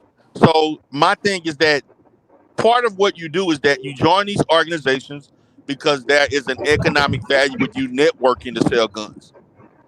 Would that be appropriate to say? Yeah, it's fun. Okay, I will respect that as opposed to the other stuff you were saying. I mean, if you're doing it for an economic reason, okay, I get it. But you do understand you are compromised in your opinion. You're compromised the fact that you're taking $1 from them. But I think what BMT is saying is that he joined the group for other reasons, and then once he joined it, I guess they have some faction where they can pay you to do certain things. And when you get paid, that compromises you. Let me welcome Miss J to the panel, y'all. What's up, Miss J? Miss J. How you doing, Miss J? I should be sleeping, but this conversation is so good, I had to join it. Congratulations again on your license and your insurance. Thank you so much. Congratulations. Thank you so much. All right, Miss J, go ahead and jump into it. We know you just jump in it. But what I was saying is that I think the way he's describing it, what I'm getting from it is that he joined the group because he does believe in the brotherhood and everything they offer. I guess they have jobs within that organization, and he just took up on those positions. He didn't join it for the money.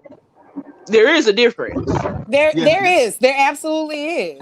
And I'm just giving BMT a hard time. My main issue with what he is that bullshit that's coming out of his mouth. Because you can do, this is America, we're all capitalists. You can do business with the racists and not take on their ideologies.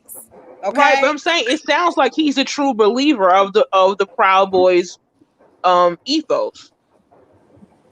But you do understand, regardless of his genuineness of joining the group and following their ideology per se, once you start taking $1 from a group, that compromises your integrity in regards to the stuff that they're doing, good or bad, because you're getting paid now. You have economic interest. That's a fact. That's true. In any situation. That's not what integrity entails. That Yes, doesn't it compromise does. your integrity. Yes, it does. Because what that What do you means is call It it? that doesn't. if that group is doing something underhanded, you're going to look out for your best interest instead of But pointing I'm it out. saying if you have integrity, you're not going to do certain things. I'm just saying that I don't believe that compromises your integrity. So you don't think that you I you think don't that think that taking $1 from somebody and overlooking some of the things that they're doing takes away from your integrity? so what do you call Not a if you doctor? believe. But I'm saying if you believe what they're doing and you work for them, just like if you're a Catholic and you believe in the Catholic religion and you happen to work for a school or you work for one of the organizations, just because you take a paycheck from them doesn't mean that you're not a true believer. Okay, but okay, but I tell you what, in the essence of that, since we want to talk about the Catholic Church, but I do take away from the integrity of the Catholic Church that to show a blind eye to priests abusing children. So So it does take away from their integrity in a True, certain no, sense. but there are people who. But I'm saying they turned a blind eye, not necessarily because they were taking a check, it's just because they weren't true believers. It could be But I'm both. saying just because you take money from an organization or you work for them, that doesn't necessarily mean that you're compromised. Okay, so let's look at the optics of that. Let's look at the optics of that. You're part of the Proud Boys. You went in because you believed in what they stated. You're gun ho about it. You proud, whatever. Got the pins. You wearing whatever. You got the guns and everything. And then later on in the situation, you find an opportunity to make money and so forth. And then so as someone researches it and start talking about it, you come on a platform in defense of them. And then we find out that you're getting paid by them. The optics of that is that it appears to me, Okay, but I'm and saying someone looking the at op that, but they're the looking at the optics of fact it that does. you're getting paid to defend I them know, but because I'm saying because you're the benefiting from it. optics may look a certain way, but it does not mean his integrity is compromised. His integrity is compromised by defending a certain No, group of people. if A certain he genuinely believes it, his integrity is not in compromise by a paycheck. He genuinely believes this stuff. okay, but But he see, already here's knew he already knew that this existed. Okay. So okay, I got a question. So I But got I'm a saying question. I'm agreeing with you. The optics don't look good, but I'm saying his integrity is not compromised simply because he works for them. So If he genuinely believes it, his integrity is Okay. intact. let me yeah, I mean, that's your I gotta opinion. disagree I as disagree well. with that, but okay. so let me go ask this question. So if somebody was a killer, but they were brought before a doctor, then should that doctor save that person's life if they are known to be a killer? The doctor took an oath, so that's Whoa, different. The now doctor that's took an different. oath. Did you Now take an that's oath? different. So hold on. I just told you. No, I but literally just hold on. No. You asked me. I literally just told you that we're a band of ex-military brothers. So I just literally went over that. But somehow that was overlooked when I literally brought that up about us being a band of ex-military black men that are literally watching out for our community. So how did that get overlooked? it didn't get overlooked. But The you said bottom line is that as a group of black ex-military, you took that oath amongst yourself. You didn't take that oath with the whole group but you keep pinning us towards the white supremacy. because they're When part of the literally, group. so wait, so all those black men that are part of the VFW, that are ex-military, somehow were attached to a sect of white supremacists that literally do not meet that are not even in our area. What is the name of the group? No. No, hold on. What is the name of the No. group? You What, hear about a you broad general can't segment the group. You can't segment the group.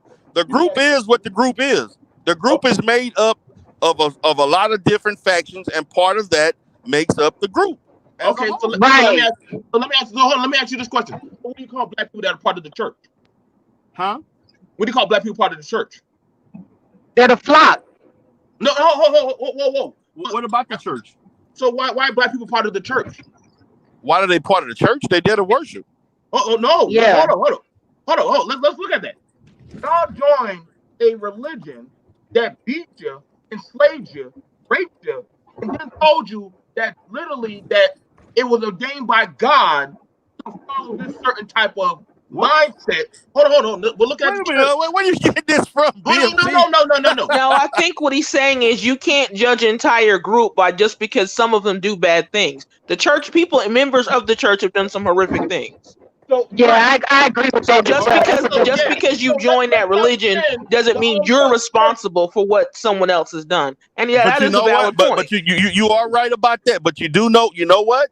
Whenever there is some level of criticism, as a member of that church, I have to accept that criticism because I'm still a member. Okay, and I didn't. So I like it, but I have a choice.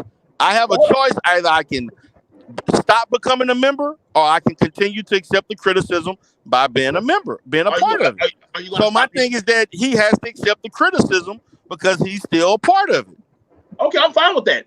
I literally came up and probably said, hold on. You know? I literally probably came up on Faith's panel and said I am a proud boy. Nobody forced me to say that. I literally came up. I knew. And listen, I even own it when people call me all kinds of names by being a conservative. I don't run. I still go that banner. So, but again, I don't rock like that. That's like when people say, "Why are y'all gun owners?" You know what I'm saying? Now you're saying, "Why are y'all gun owners?"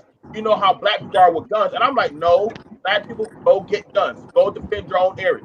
Now they will say, "Well, why do y'all need guns? Y'all should get the police." No, go do that yourself. There's always these narratives of the broad stroke. I don't do these broad strokes because that's not the whole majority. I get it. There's going to be bad apples, whatever you got to do. But guess what? I don't do the broad stroke. I look at the balance of how things are for the way they are, and then after I make my own assessment. Are there racist people? Yes. Well, now I have to address this question to DERELL from the comments section. Doug has a question for you, DERELL. Okay. He says, DERELL, are you saying BMT does not have integrity now to fit your narrative? No, what I'm saying is that by him having an economical tie to this particular group, it gives a presentation that he lacks integrity when it comes to this conversation about the Proud Boys being a white supremacist organization. That's what I'm saying. But I think what I understand the point you're trying to make, but I don't think you're explaining that's not what integrity is. The fact that he actually said that he's a paid member of it. What I'm saying is that integrity means that he's defending them. He came in defense. No, I understand that, but I'm saying integrity means you're being honest about something. I know he's not being honest. That's my point. But I'm saying integrity means you're being honest. If he was hiding it, he lacks integrity. That's what I said. He lacks integrity because he's not being honest of the fact he was being honest. He told us that he's a member, that he's being paid. No, listen to me. He did admit to what was going on. But the fact of the matter is that the question that Faith asked the question, do you still think that the Proud Boys are a white supremacist organization? I said, I don't think that they are a white supremacist organization. I just think that there are a lot of white supremacists in the organization. That's coming from me. BMT said something totally different. He said something as if it was like minimizing the fact that there are white supremacists in the organization. He talked about everything except that. Am I correct? Okay. But I'm saying you're saying because he said he's a paid member that compromises integrity. Because but that doesn't. Hold on, but listen. Because if he said something negative of that could in some way potentially affect his business. I'm saying that may compromise the fact that he may be his unbiasedness, but it does not compromise his integrity. Integrity means you're honest about something. If he lied about the fact he took a paycheck, that would compromise his integrity. I'm going to say biasness is compromised, but his integrity is not in compromise. Now, okay, I got a question. What? Okay, so what would we call a cop, a black cop? If we say the police are racist and we know the history of the police towards black people, then what would you call a black man that's a cop?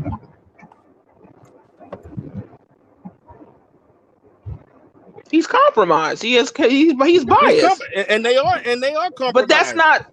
But I'm saying, but that's not integrity. Is something different. What they're supposed to be doing.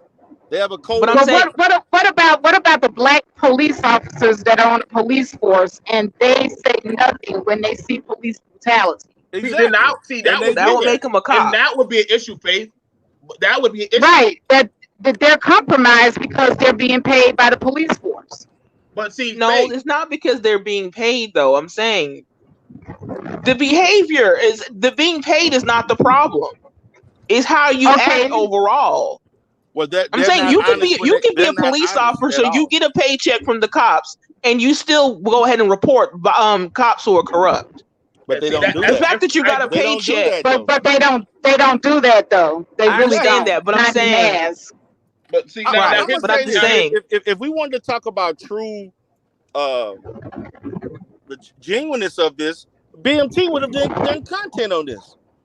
About what? If we want to talk about integrity, he would have done content on the racism in the Proud Boys. Whoa, pause. But maybe he hasn't seen it. Hold on, pause.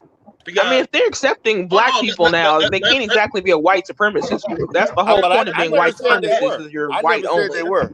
Okay. No, I'm just saying you. Hold on. Let's clarify that. Faith, did me and you not have a meeting and talk about doing this episode right here? Yes, we did. So hold up, and so I didn't run away from this because I literally said, "Let's talk." I already. BMT, what he's saying is, would you have done a show about the racism in the Proud Boys? Yeah. Listen, I'm the one who called out the shit on the conservative side about the blacks on the conservative side. I'm not afraid to call out shit. I'm the one that literally, I done been picked out from a lot of different black groups because I talk about, I don't play favorites. I don't turn a blind eye like certain. Have you witnessed racism from the Proud Boys? Yeah, I have seen stuff like that happen. I have seen things like that happen, and I have talked about it. I have seen certain content creators only talk about certain narratives of stuff happen that literally like the shootings or anything like that. I've talked about those things. I don't play. Well, maybe he should have complied. No, I actually talk about everything. So when people come to me about, well, you're compromised, then I wouldn't be talking about it. I wouldn't be talking about it. I would actually be just getting them doggone good conservative elected checks. But I don't. I actually keep it fair and balanced. So that's the beauty of why we have this kind of network where regardless of my feelings, I will just still stick to the straightforward balance of what needs to be told. That's all there is to it. So my integrity remains intact because I told y'all, hey, this is going on. Long before anybody got up here, it was being heard. Okay, all right, BMT, So answer this. Saying this Wait, Miss J, wait. BMT, how much white supremacy would you say is going on in the Proud Boys? How much white supremacy? I mean, I wouldn't know how much white supremacy, but I mean, I know there's a lot of racial shit happening. I know that. I mean, we've seen that happen where they're like, well, we don't want you here. Good. I like open racism. I'd rather deal with open racism when they say we don't fuck with you. I would rather deal with I'm trying to give you the benefit of the doubt, and you just keep like no. There's a lot of shit going on. I'm trying, dude. I'm trying to be on your side, and damn, you just like. How am I supposed to know how much racism is out there? Like that right there is like I'm supposed to be like, that's your group. If you're witnessing it and you're just like, oh yeah, I've seen it. I'm like, come on, dude, what? Okay, so you're seeing this and you're still part of this group? Okay, so you're man. No, I'm just saying, you're actively seeing it and you're still a member? I'm seeing you in a whole new light, BMT. I'm trying. I'm really trying. I'm gonna say this, and this is where I'm getting irritated about. No. Let's go ahead and have this. But I'm getting irritated that all of a sudden nobody was saying Proud Boys and all this shit. They were just saying KKK or militia or white nationalist group. Now all of a sudden, they're Proud Boys. They're Proud Boys. So I'm like, okay. Well, you can thank Joe Biden for that. So okay, so you're going off. This is I feel like we're in another Kevin Samuels goddamn thing. Like when y'all hear a word, Hold on, y'all BMT. just jump on that shit and just run with the certain word. Well, hold on. Let me Are we say going something off in the words defense of my now? brother. I want Is to this say the word? something. Is this the word of today, Proud Boys? Did we learn Hey, the word? hold on. Let me say that. I just want to say this. In defense of BMT, what I'm gonna say is this: is that when I hear BMT talk about the Proud Boys, what I'm really hearing him talk about is more of the group of guys. It seems like he has more affiliation with the group of guys that he does work with, as opposed to the group as a whole. Even though they may fall under that moniker, BMT's experience is more about him and the black ex-military men that do work together. And that's the position that I'm hearing from him, and why he feels the way he does, because he's not connecting with everybody in the group, or let's say the majority of the people that represent the group. He's looking at the work of the guys that he connects with on a day-to-day basis that do certain work within the black community. So I mean, if that's his position, I could understand that, because he's looking at it from more of a micro level, not from a macro level. Let me say, Okay. I was talking to somebody, and this is why I'm not trying to get frustrated, but the thing about it was like it's like somebody's asking me, like somehow we got a phone call of everything and anything that literally goes on everywhere. Now, when I literally said the black men in my community, and I'm not sure if I need to start recording when I say things, but but literally when I mentioned that, I don't know how everybody keeps asking me about, well, what are white supremacy out there doing? Like, holy fuck! Like, you make it sound like I'm out there, like shit, like damn, dude, like I'm here. So whenever I do these black empowerment hours on Sunday, you will swear I will see a lot of black people run up for that shit, unless white supremacy is telling me to put my money into a black school, which will be crazy as fuck. But I don't be seeing blacks run up like that. But now all of a sudden, you hear this word from this white dude, and see that's shit that be irritating me about black people sometimes. That literally, it's like, yo, fix your own shit. So if we're talking about this stuff where they say, why do you say y'all, say us? Well, hold up, nigga. I don't fuck with the niggas. I fuck with black people that are trying to build. So if we're talking about building, then I would want to talk with the men and women that are in the schools, that are in the community, that are taking care of their family and their children. Not the ignorant folk that are out there fucking up the community, making babies. Do you see me out here talking about financial abortion? No, you do not. But hold up now. You got certain other people, they don't mind talking about that stuff. But see, do you see me out here saying black people need to die or burn down the fucking community? No, you damn sure don't. But you got other people going around saying that shit. But you'll say, well, what are the white supremacists doing? You got people in these fucking goddamn chats that will say more so dangerous shit than I've ever said in my life on these goddamn shit. And I mean, I ain't trying to curse, but we gotta understand that when I say take care of your own shit, handle your own shit. Like, if you want to join the gun club, go join the gun club. That's why I didn't say nothing to deter the woman. She said she wanted to join the NFAC. I could have said, I don't know, that I'm not cool with that.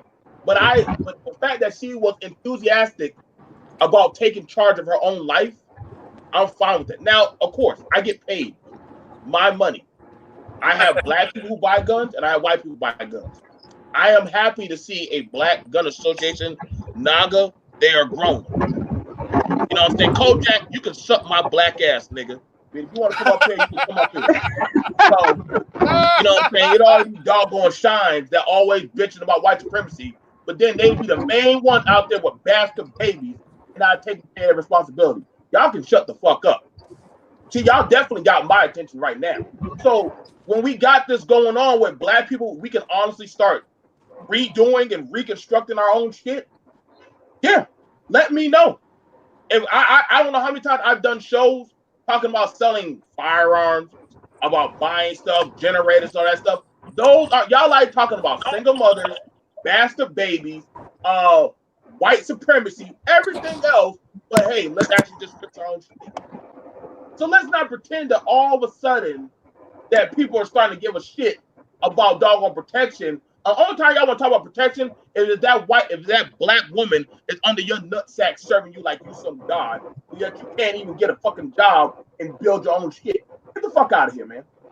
See, y'all definitely got my attention, but I damn sure don't see y'all black men running shit like that. B.M.T. But y'all go right into that same white man. This whole conversation took a left turn somewhere crazy. No. I'm about to I don't even know what's going on no more. B.M.T. It's gonna be all right. Okay. Don't worry. I'll be here all day. Y'all. Y'all, don't worry. Say something in the chat. I'll be there and respond.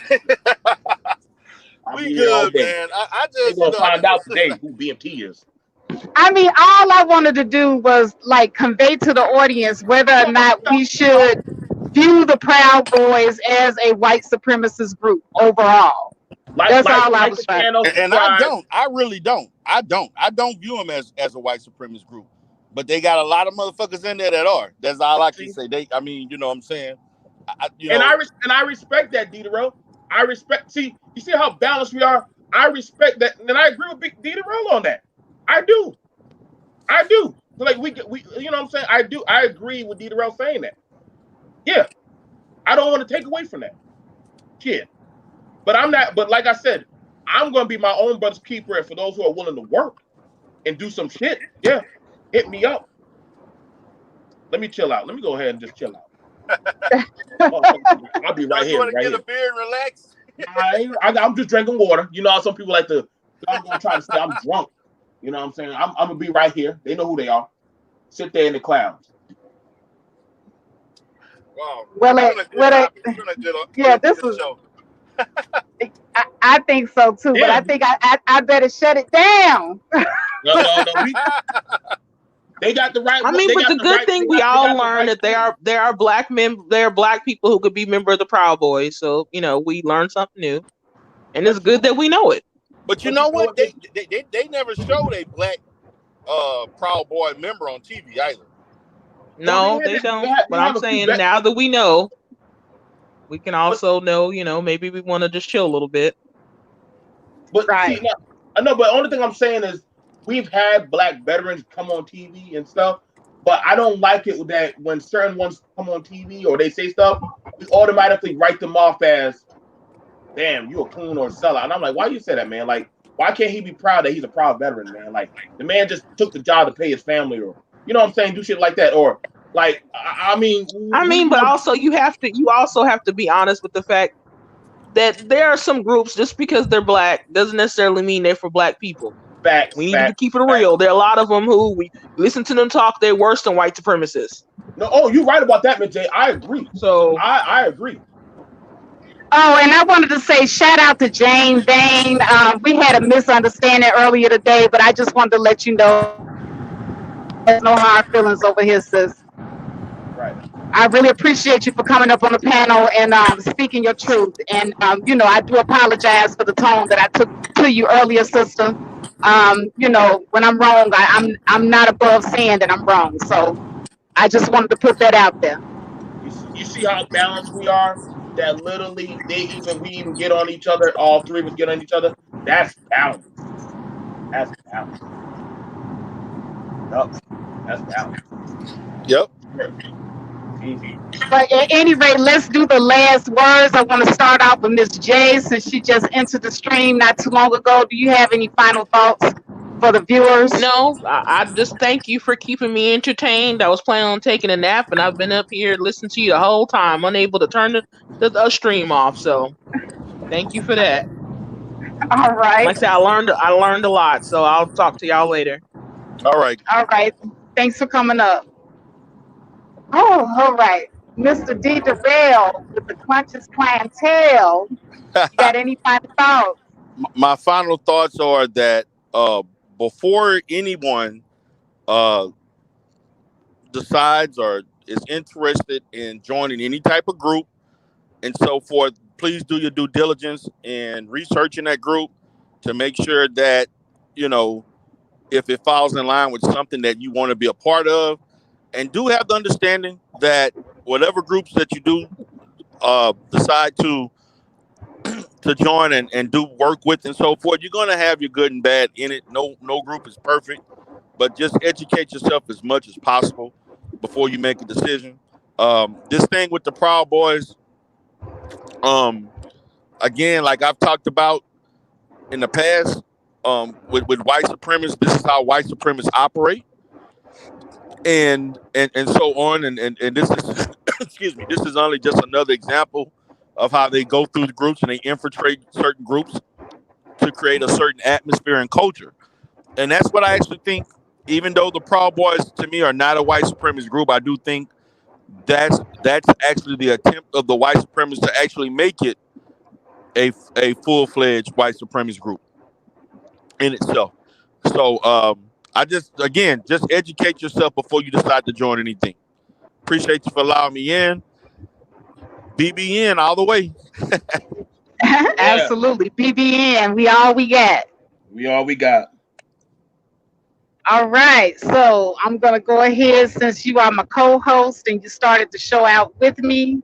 You want to end it out or what? Yeah, let's end it, girl. So you All guys, right. we done had a good show as always, and we're glad that you're enjoying the content.